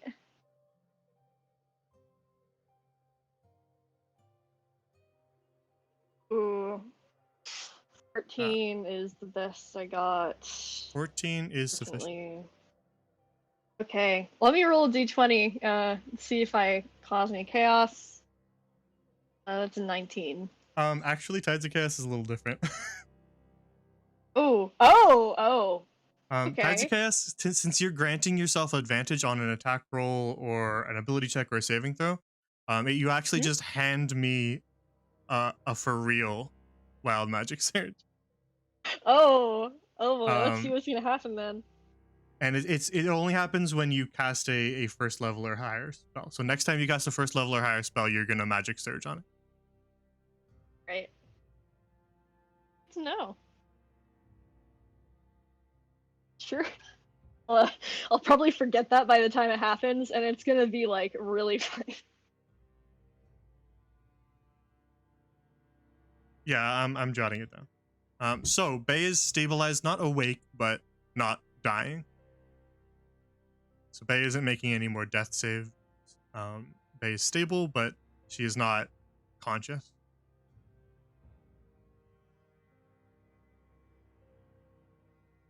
It looks like there's a fire over to the left. Maybe we can take there so Bay can stay warm and rest up. Yeah, that sounds like a good idea.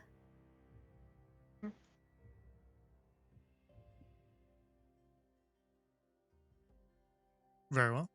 With the death of Brawl, you lose your attack. Midnight as well. So you guys carry Bay over to the bonfire. Keep warm. And then, do you want to short rest or long rest?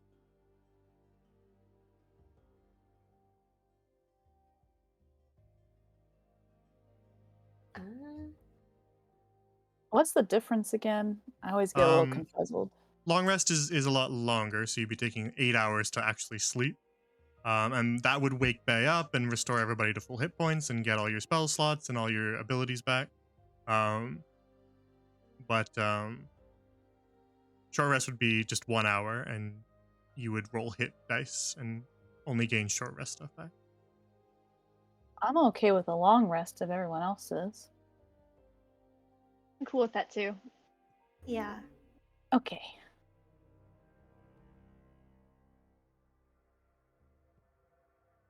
Very well. So you guys, yeah, sorry. Did you just get slingshotted? Okay, good. Not too bad. So Bay, they carry you over to the fire. And then you guys rest for the night. Is there anything in particular that you want to do when you rest? Nightshade's gonna feed little nightfish for sure. Very well. Anyone else Maybe have any ritual that they want to do before bed, or something to explore in the room, or read, or do anything like that?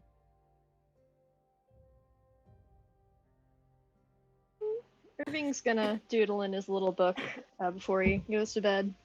Very well. Juja, anything? She would have done her nightly skincare routine, but she notices that there's nothing really to do that with. I think she'll just fall asleep. She feels bad that she killed a bay. Almost. Mash up some grass and some dirt and use that. She rubs some dirt on her face. Clay mask. Exactly. All right, then you spend the night by the bonfire, and with all the roots and stuff around, you can kind of stoke it to keep it lit all throughout the night. And so eventually you awake in the, well, I won't say morning because it's a cave, but eventually you rest and awaken feeling a little bit more rested.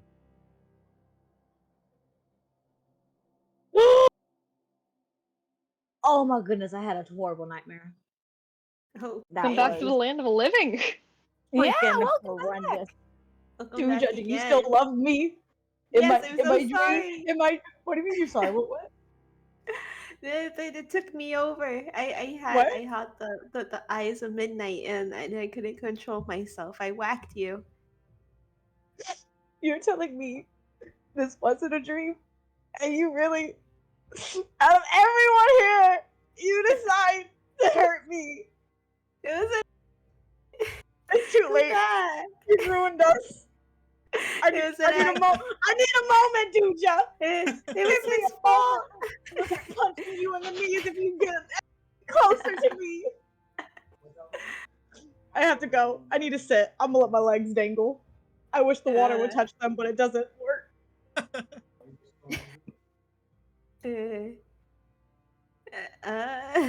Insane. You're just not sure what to do. Duja, as you allow Bay her space, you look at the northern side of the cavern, which perhaps you guys were distracted from seeing before, but it's not a cave wall like the rest of the surrounding. It looks more like a collapsed pile of rubble. I guess while Duja's confused, he starts kicking rocks and he comes up to this and it looks like some rocks fell or something over here. Like it could have opened up to somewhere. Oh,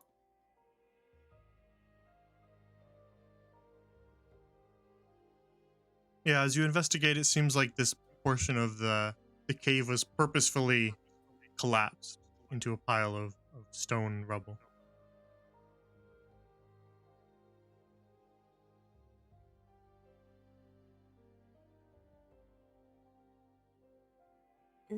I guess could Duja try moving some of the rocks? Is he strong enough for that? Yeah, we for sure. also have. Well, Up to. if that doesn't work, we have bomb. True, that would get it Yeah. done. That would get it done a lot faster. But most of the rocks are light enough to lift. Some of the heavier ones you might need to get Duja to do.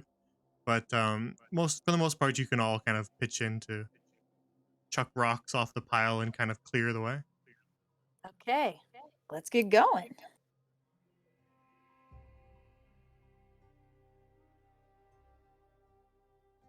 Yeah, you set to work trying to clear this tunnel. And we'll say after about an hour of work, you manage to open up the passageway beyond it. And you can see that the northern side of this chamber actually extends out into a long tunnel.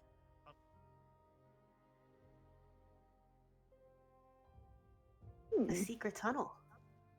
Secret tunnel. Secret tunnel.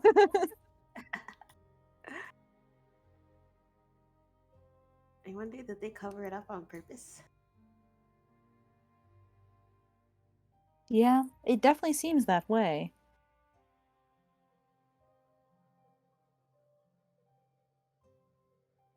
So what would you like to do? Head on in there. Let's go. Let's go then. Nice. Very well. Yeah, you climb over the last little bits of rubble left behind and make your way down along a very long corridor. Twists and turns slightly, and then up ahead, off in the distance, you can see the twinkling of light. Not flickering orange torchlight, but what appears to be a cooler sunlight. Do you continue? Yes. Very well. Well, Then do we hear anything? no, just sort of actually make a perception check, Bay. Ooh.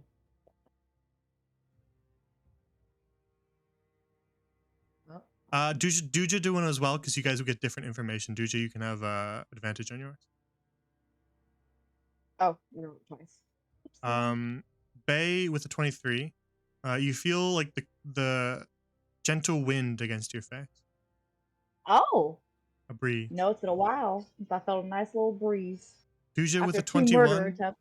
Duja with a 21. As you progress down the cavern corridor, you begin to smell flowers. In particular, with a 21, you smell roses. Oh, roses. Could it be the maiden?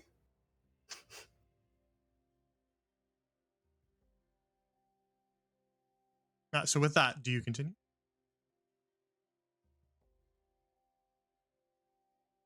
I'm gonna stomp by Duja. No, Bay. Sorry, my heart's too broken. I'm presuming that's a yes to continuing. Yes. Yep. You just scurries after her. Very well. Then you make your way to the end of the corridor and out into a much larger cavern to find where that light is leading you.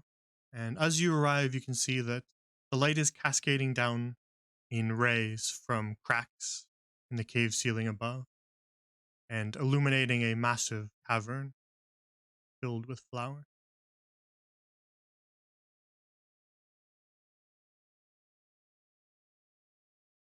I'm not gonna lie, guys. This is kind of nice.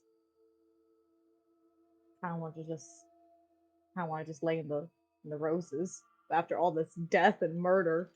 I don't know. They're evil. I almost wish we'd taken our rests in here. A lot more peaceful than the corpse room. Smells You know what? I'm fantastic. risking it. I'm gonna lay in these roses. Oh wait, roses have thorns. Never mind. I'm not gonna lay in these. Never mind, guys. After contemplating it and then remembering, oh, I'm a druid. I know roses have thorns. I'm not gonna do that. So a small dirt path winds its way through the rose meadow, off towards the far side of the cavern, where you can see, standing in the meadow, a statue of a woman. All throughout the cavern, you can see ruined stones, large sort of bricks, clearly once a part of some sort of structure, though long dilapidated by time.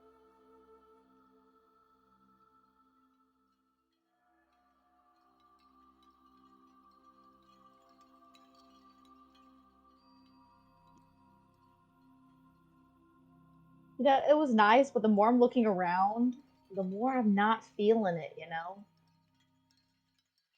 Mildly ominous. It's mildly ominous. Exactly. Oh my god, you're gonna get so many thorns in your kneecaps.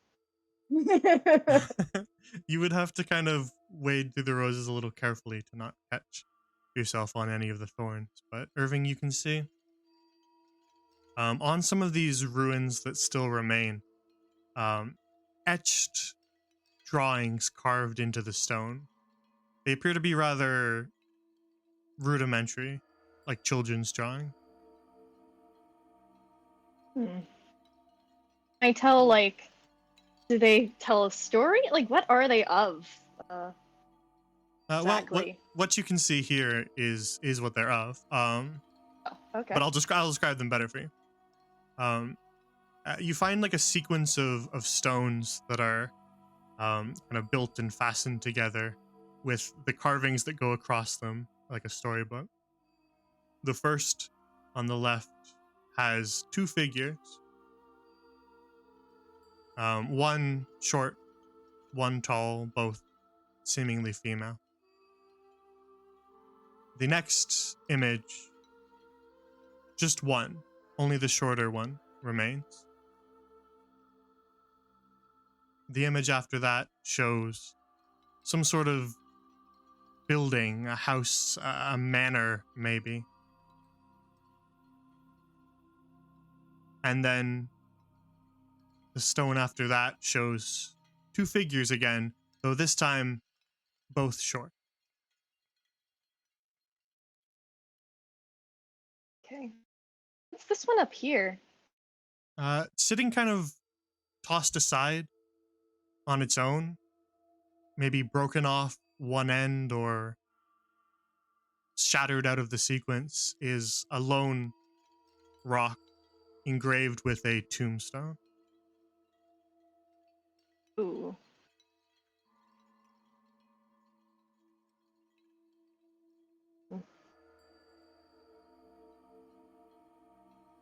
Ouch.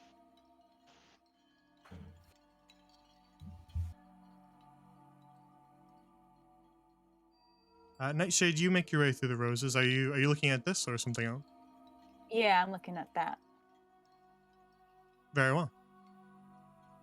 Then I'll presume that Irving, would you have shared what you saw with the rest? Oh yeah. I share that story with them.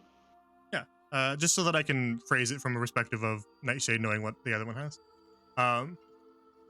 The Nightshade, you look at this sequence of stones, which resembles the ones that Irving described, and you can see a small figure, much like the one on the lone stone that on the far side of the chamber. A small girl. The next stone bearing that same manner. And then the stone after that, a cruel-looking face with curved horns sticking up out of its head. And then the last one is just a skull. Ugh. I don't really like what I've got over here. Since I'm pretty Sounds- sure that one looks like a death symbol. Ooh. Sounds very ominous.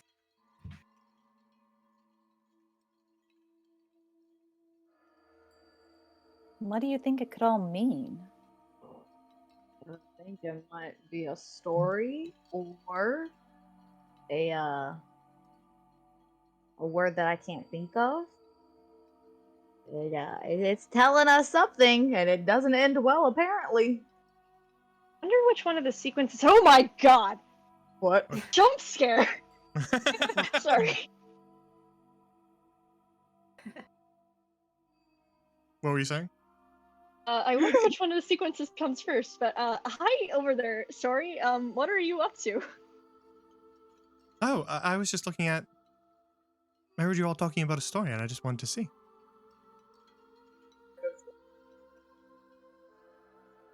I apologize if I startled you. It's alright. I think we're just a little jumpy from all the fun we've had in here so far. I see. Well, keep up the hard work.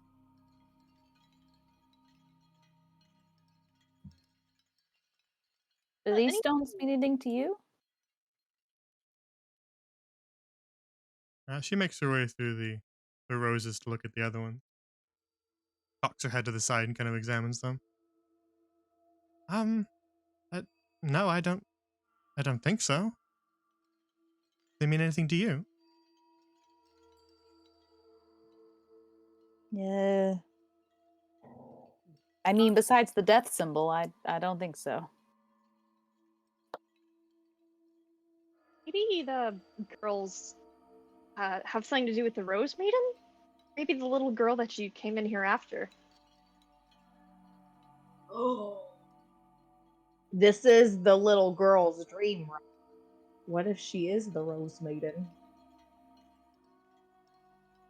Well, that And then the demons, who are apparently toads now, locked her away. And then murdered her, because there's a skull and a tombstone, so something's dead. I mean, she was dead in the dream, would we all die since we're in it? Yeah, I would think so. Alright, we're gonna hope with the live something else dead. Or maybe Yeah. it's a prophecy that hasn't come true. Nightshade, Oh. your patron deity is the steward of all dreams, so you would have enough of knowledge. Had she died, you guys would not be able to be in here. Then yes, I confirm that she is indeed alive. Well, that's good. I don't understand the skull and tombstone. Those are the two that's thrown me off. Well, we've got what, a total of 5 people over on the right side with the house, and then we see. Well, I guess there's also a 6th person next to that house over there. I think it's the same person. I think there's only 2 different, or maybe there's 3 different people. Yes, to aid Bay's determination there, this stone here has a short girl and a taller woman, right? Then just the short girl. Then this one here has 2 short girls, one of which is drawn the exact same as this one. The other one's slightly different. Then over here, that same short girl who's been present on all of them is here. Drawn exactly the same. On the stones to the left over there.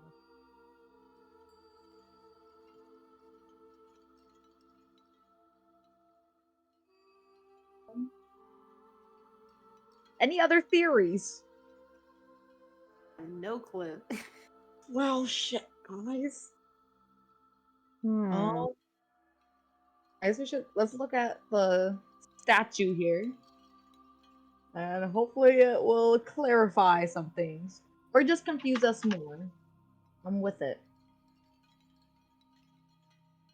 So you look up at this statue of a woman. She's got sort of long flowing hair, stands really tall. Gray stone, but entwined with vines and briar that sort of twist all up her body and perch the roses all throughout the statue itself. And as you sort of look up at it,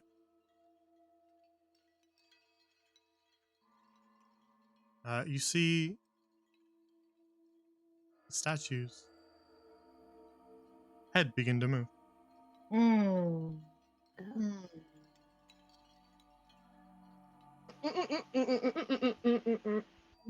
Don't like that. Just, Fascinating. hello, Miss Statue. You see the statue kind of move stiffly and kind of grind stone against stone for a moment before kind of loosening up slightly, and then looks down at the 4 of you, well, the 5 of you, and says, "I'm sorry. Who are you?" The real question is, who are you? Finger point. "Well, I'm the Rose Maiden." Oh.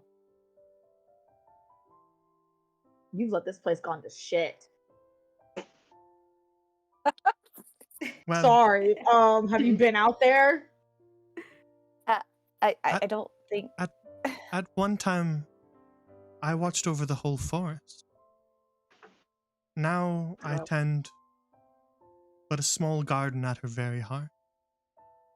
Like a far-off memory or a distant dream. Gone but not forgotten. Or, no, perhaps forgotten but not gone.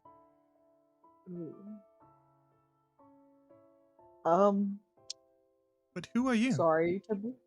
We are people. Creatures. Well, I'm Nightshade. No and one then, stood. I'm egg. No one has stood in this garden for quite some time.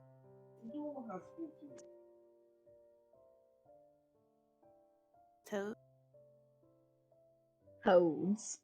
Yes. Yeah, there were a lot of toads that worship some kind of evil eye shadow thingy. And it is appearing that maybe they locked you in here at this point. They kind of overtook your temple. I don't know the whole story, what happened.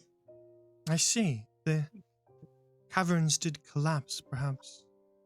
That was why.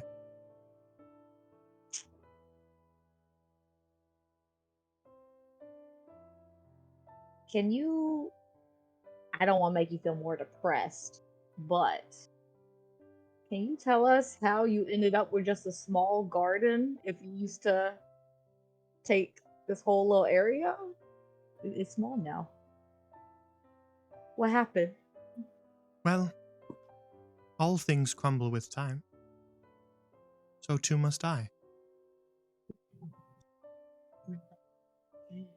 Everything is forgotten eventually, no?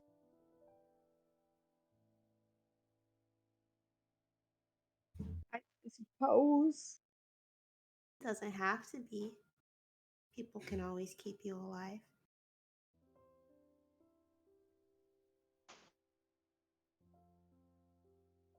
But There's what's your some people that purpose still for... believe. Oh, we don't know. What's your purpose for visiting the garden at all? Well, we're kind of in search to help somebody. I It's see. kind of Sounds complicated. sounds a noble goal.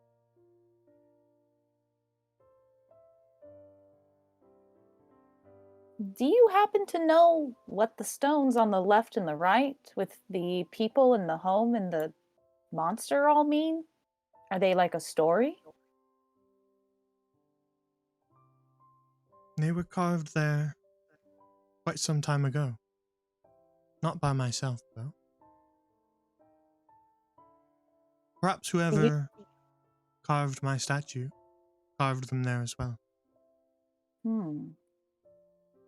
But now they're just another memory, like myself.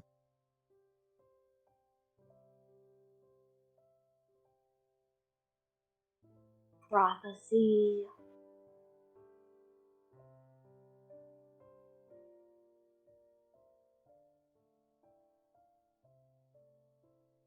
Have you just been trapped in here sleeping, or were you just like awake the whole time, just vibing out with your roses?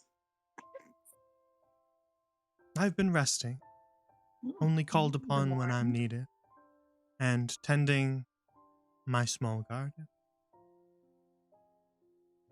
You did a lovely job. Are you aware that there are demons here? Like straight up demons or devils. I don't know the difference. I have sensed something sinister spread across the whole forest, not just the swamp.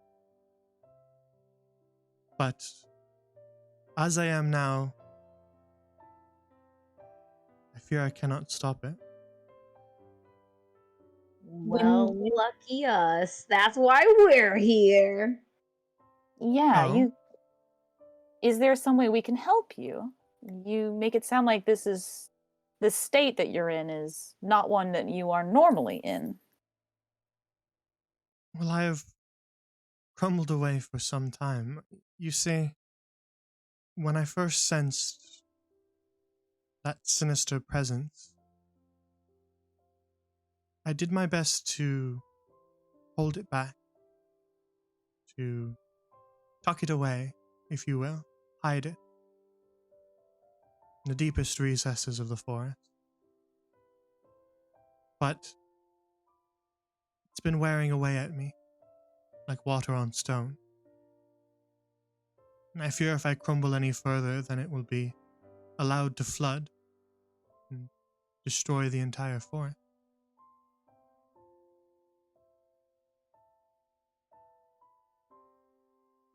As you look up at her, you notice that sort of right where her two collarbones meet, there's a small keyhole carved into the statue. Oh shit.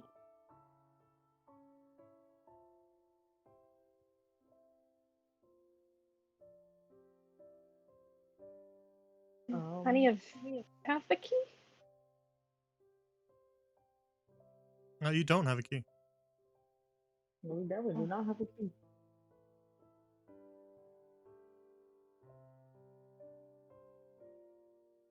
Well, it sounds like where that dark energy is where we need to go.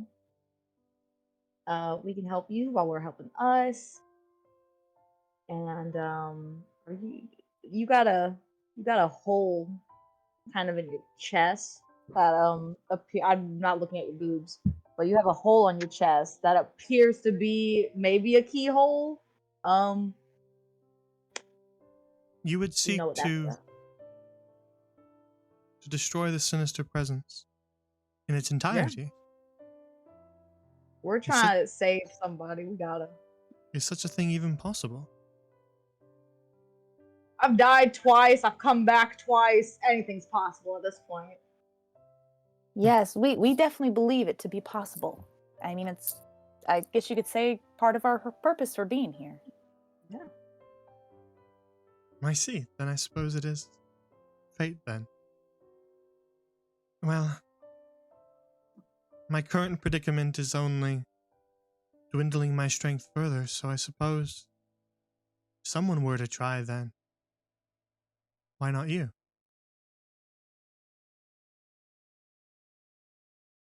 She kind of holds out her arms as they kind of slowly grate stone against stone, moving stiffly and slowly until they are outstretched in front of her, kind of forming a bowl with her hands.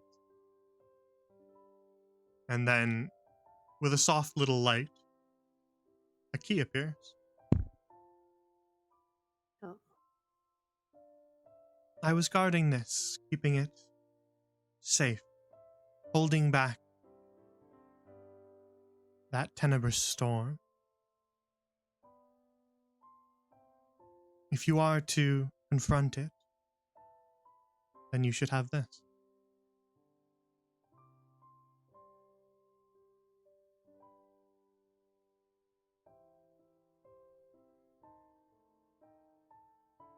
Thank you.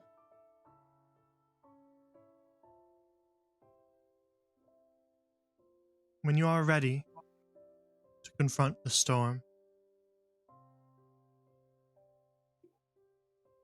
then please use it. She gestures towards the keyhole. Dusha blushes. I was saying, I'm blushing too. She wants us to do it. I thought she was gonna do it. Feels very intimate. What is on my mail? He's sweating. She doesn't know when you guys want to leave. That's true. That's true. Okay. I jotted down notes of the little carvings. I'll make a note in your journal of it too. Nice. Did we explore all throughout this cavern? I can't remember. I think Say there we was did. one room in the you know the main entrance with the different levels in the water? We The went doorway left, on the right. right Yep. we didn't go into. I kind of want to check that out before we dip out. Yeah, that's not a bad idea.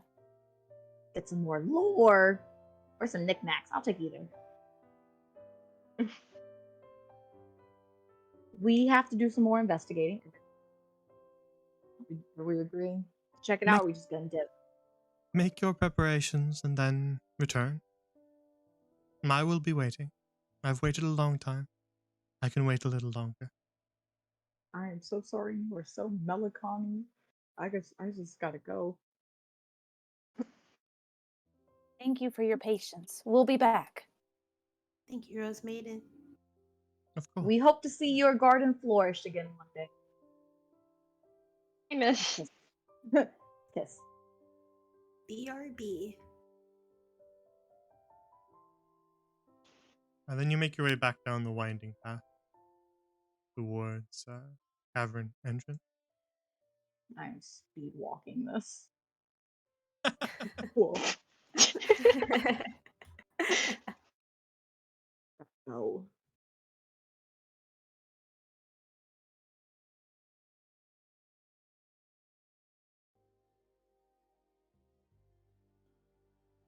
Oh, I guess we can poke these bodies too while we're at it.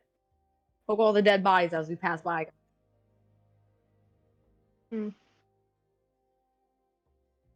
Deja just steps on it. Oh my god, dude! Yeah, in regards to general loot, they do have like maces on them if you wanted to steal one, but they're not really like heavily armored or carrying too much. Let me poke them. I want to poke them with their own mace. Anything in the ice chunks that used to be this midnight thing that used to be a frog?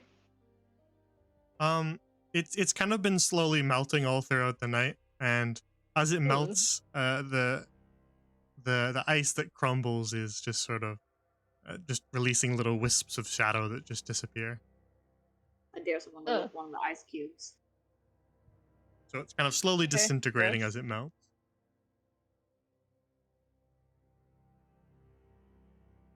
Don't envy that as a way to go. You think he still feels all that in there? I hope so. Me too. I mean, no. You said what you said. I agreed with what you said. We're on the same page. Do you think the denizens of the dream have souls? Oh, Deep. maybe.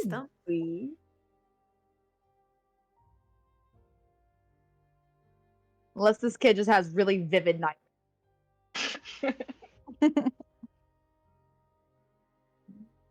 I'm going this way. Click.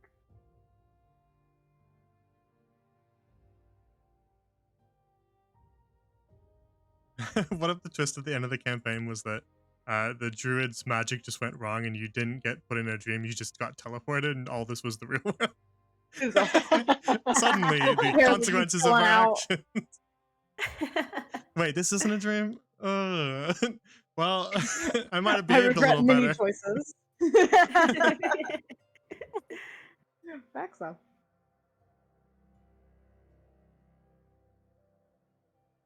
Nah, that'd be unsatisfying. I wouldn't do that. Oh, we gotta run. Use your little legs. Every time I Couldn't we click just on my move the token, the ladder? token settings pops up.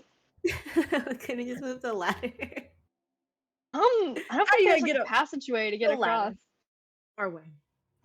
Make your way back through the drained entrance hall now, towards the door that you didn't enter last time. It's a heavy-looking stone door without a lock or keyhole. So you push it open. Yes. Yep. Pick it open. Very well. We own this place now. oh,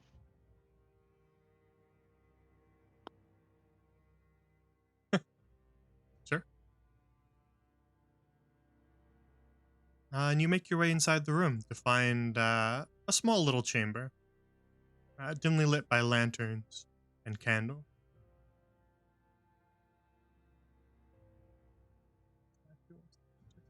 Oh, perfect. Yeah, there we go. Oh, I'm ahead of the game. All right. Oh my god! Oh my god!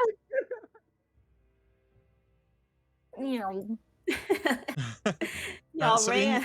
inside this kind of overgrown chamber with the stone tiles beneath your feet wearing away into dirt and mud, you see, lit by candlelight, a fountain on the far side that still trickles with water, clearly a different source than the rest of the temple.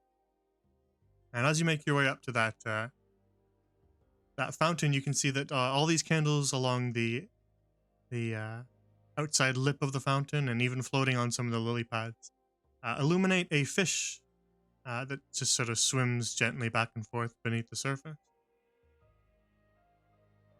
fish friend. Its scales are this kind of shimmering purpley pink, and its fins look like a fairy's wing.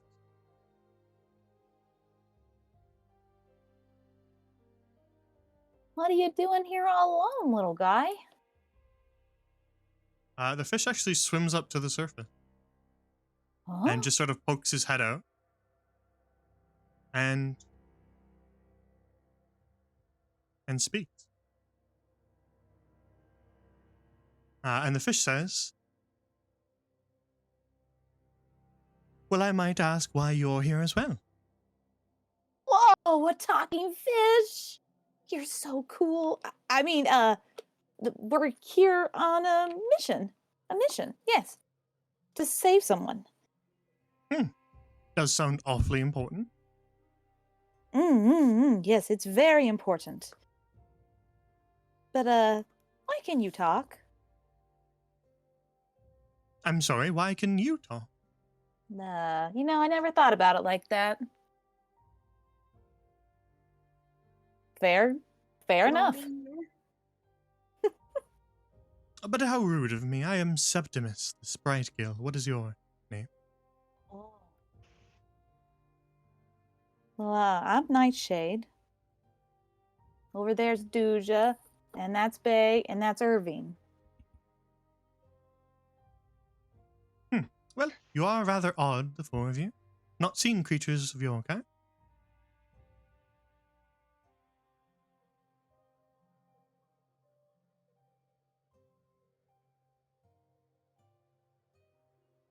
Here, Septimus? I only got the tail end of what you said, Duja. Oh. Are you lonely here, Septimus? Lonely. I wouldn't say that, no. I rule over my little kingdom, and that's good enough for me. You have a kingdom? Yes, you're looking right at it. Oh. But there's nobody else here with you, is there? Yes, and so no one to take the crown. But, Good point. but don't you, get lonely at all? Well, I suppose a little bit of chatter is nice from time to time. Folk did sort of, well, stop coming here at a certain point, and then I just lost track.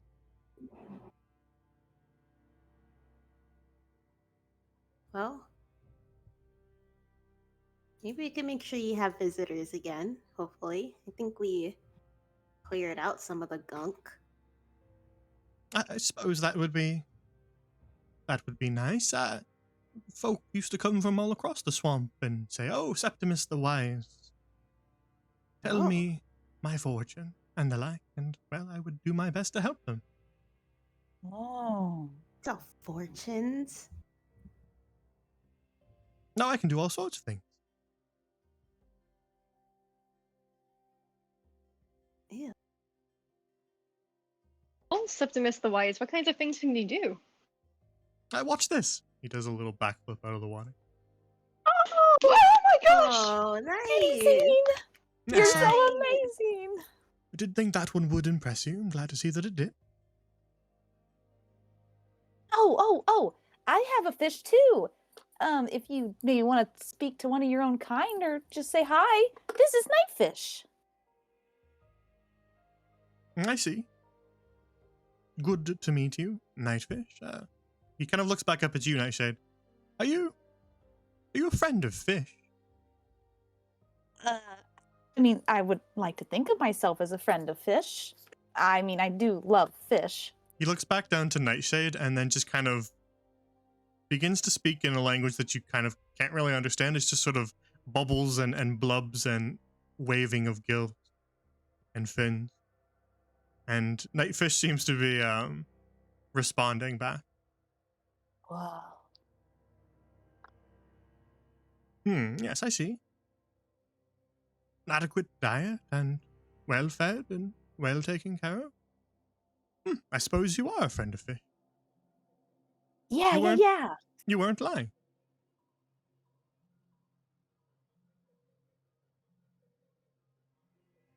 Listen, I've got a proposition for you.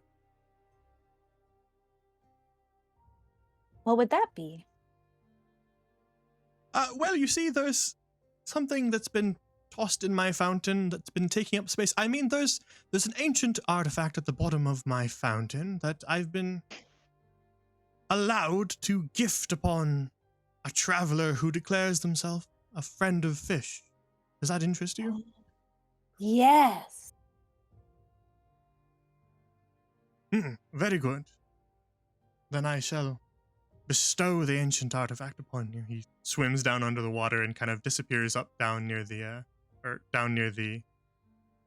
stone basin of the fountain. And then after about a minute of bubbles just rising to the surface, you see him just kind of swim back up, nudging something along with his nose. That appears to be some sort of sealed bottle. Ooh. Nightshade takes the bottle up from the fishy and looks at it. Yes, happy to bestow that upon you. It was ever so in the way. I mean, it was ever so important that I gift it upon one of great importance and one who is a friend to the fish. Oh, what does it do? What's in it? Well, I'm not sure. Oh. It's not an artifact destined for me. It's destined for... Well, it's destined for you, and also I couldn't get it open. Well, thank you. I will treasure it as a friend of fish. Yes, very good. He looks across at the others. Well, I'm afraid that's all I've got. Would you like a coin? Got a couple of those tossed to the bottom of the well. I can't use them. I would love a coin. I want fish coin. Yeah, I'll take one. Swims back down and just swims back up with a coin in his mouth, hands it to you, Bay. Swims back down, grabs another gold coin and hands it to you. Swims back down. Thank you. Gives you each one gold coin. We have souvenirs. Well, Well, then, it's hardly is my lovely. place to keep you from your noble quest. Oh, can I... Just one last request. Yes, of course. Can we see the backflip again? Ah, do the flip. had a feeling you'd want to see that again. There's a little float. Oh, it's so cute. So amazing. Oh, Yes. Yes. Yes. I feel like we this was successful. This was a good room. Should have come here first. Could have set the mood for the whole thing. Would have been fine. You guys walked by this room like 4 times. And I was just like, just knowing what was inside, it was just like completely lighthearted and harmless. While you guys like zeroed in on the boss room. It was really funny. Well, I will never eat fish again. you Septimus. Uh, Really very, lifted our spirits. very good. Wait, you were. Oh, You just kind of trails off. It's not far enough away. You have a lovely room. I won't eat your people. He gives a small bow to you, Nightshade, as you say goodbye, and he just says, "I bid you adieu, my lady." Nightshade bows back and says, I bid you adieu. Thank you again, Septimus. Safe travel. Hell yeah. Have a lovely swim. Oh, and thank you for talking to Nightfish. He just kind of, yes, of course. Good argument. So you make your way back out into the entrance hall.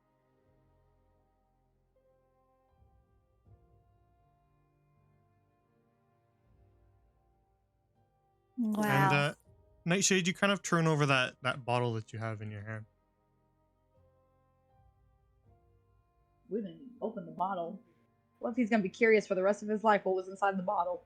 It's a small glass bottle filled with what appears to be a swirling black ink, traced with small purple sparks throughout the liquid. Oh. The crystalline bottle is stoppered with a small little piece of wax. Keep it sealed. Evidently why Septimus could not manage to get it open. Well, I guess let's open it and see. Oh, sure. They got purple sparks. Well, I have purple sparks. Nothing wrong with some purple sparks. Wait, your sparks come out when you are murdering things. Well, Sorry, I'm just gonna stand back here. Do it. I believe in y'all. okay. Well, that's fine. I respect the safety measure. Many times I've gone down. Nightshade opens the bottle. As you peel off the wax actually just sort of dissolves and dissipates into the air in a small purple mist, and then the sparks within the contents of the bottle kind of make it churn and bubble almost, and then it just tips itself upside down in your hand as you hold it. Whoa. And the ink pours out across your hand all the way down onto the ground. And at first it forms a puddle, but then the puddle begins to rise up and take shape. And slowly it shapes itself into a figure. Oh, that's cool. That was good. An ink black dog that just sort of sits there, looking expectantly up at you, Nightshade. Oh. May I pet you? Just sort of stares up at you, panting and wagging its tail. Nightshade pets the puppy. A dog in a bottle. I've never seen one of those before. This allows is you to pet so it. cool.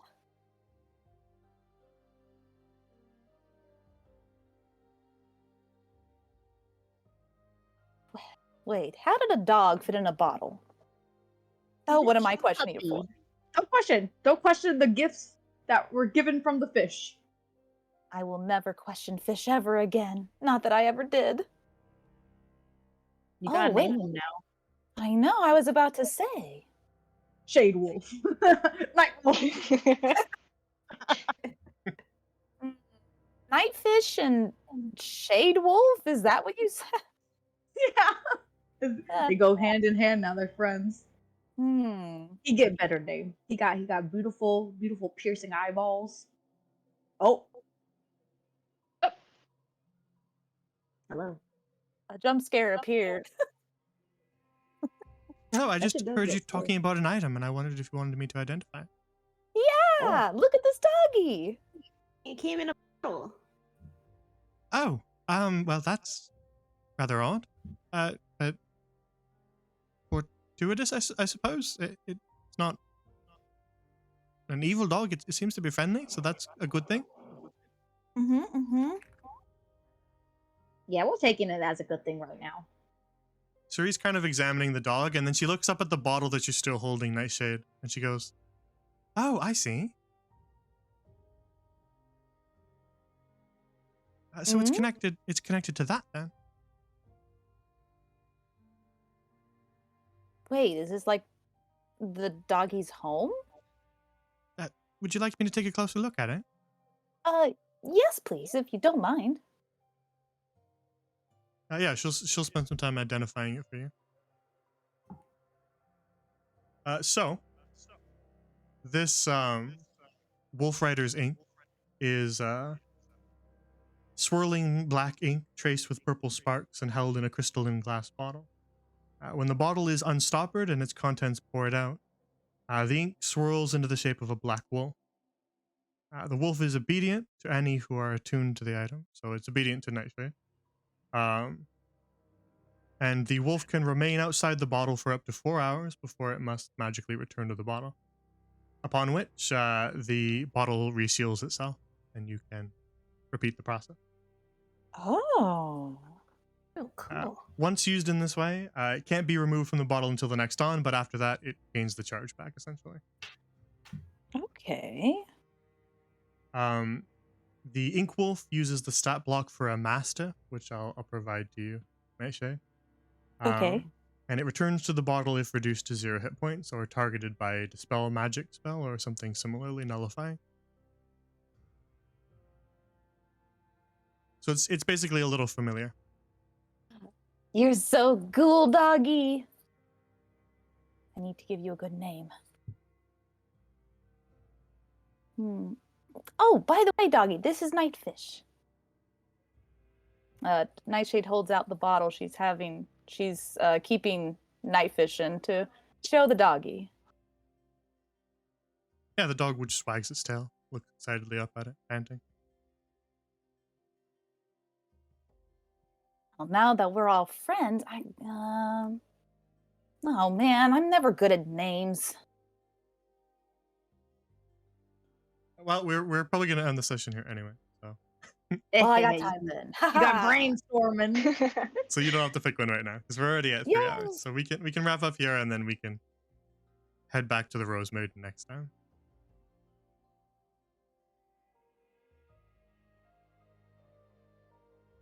All right.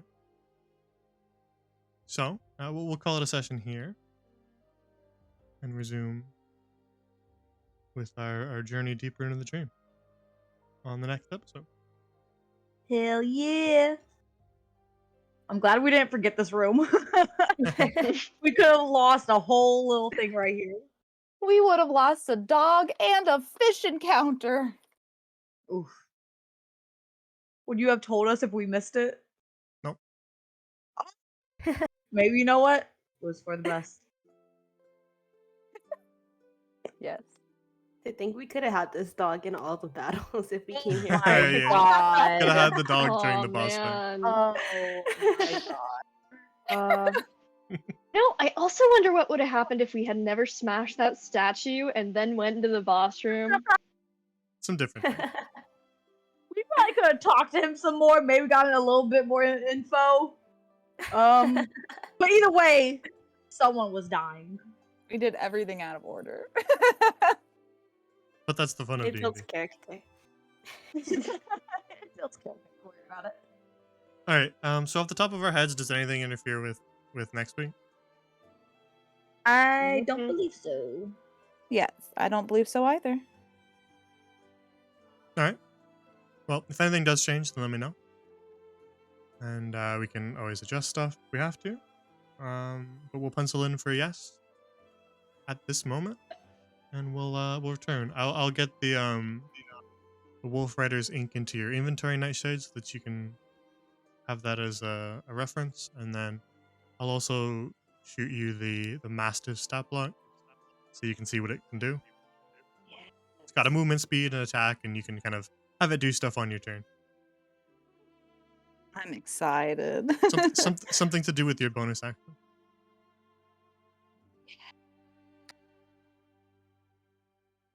I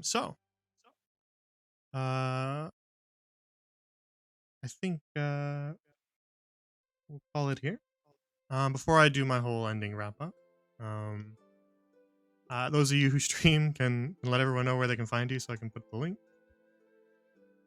Starting with Boomy. Hello.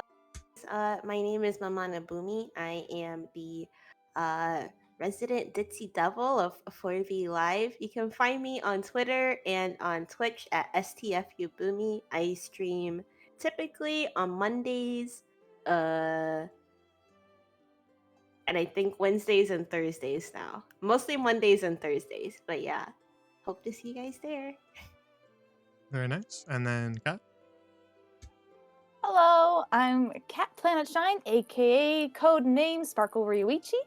I am a variety gamer streamer person, and I don't know why my brain exploded in my head, but we have lots of fun over on the stream. So if you want to come hang out, feel free to drop by. I'm also doing an extra special long stream this Sunday for my birthday. So if you want to come by and have some birthday fun, feel free. Very well. The others, if you guys want to tell people where they can find you, if you wish. But you don't have to. Follow me on Instagram. I post selfies, and that's all I post. And sunset photos. If you want to see a good sunset photo, hit me up at 2Bum Nugget. That's it. Yeah. Very well.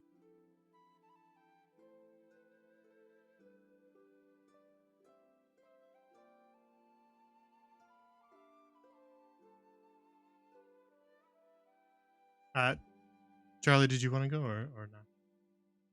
Oh shit, I was muted. Oh. Okay. Okay, Yeah, I I'm was Charlie wondering. Churn. I'm Charlie Churn on Twitter. I have my commission prices there, and yeah.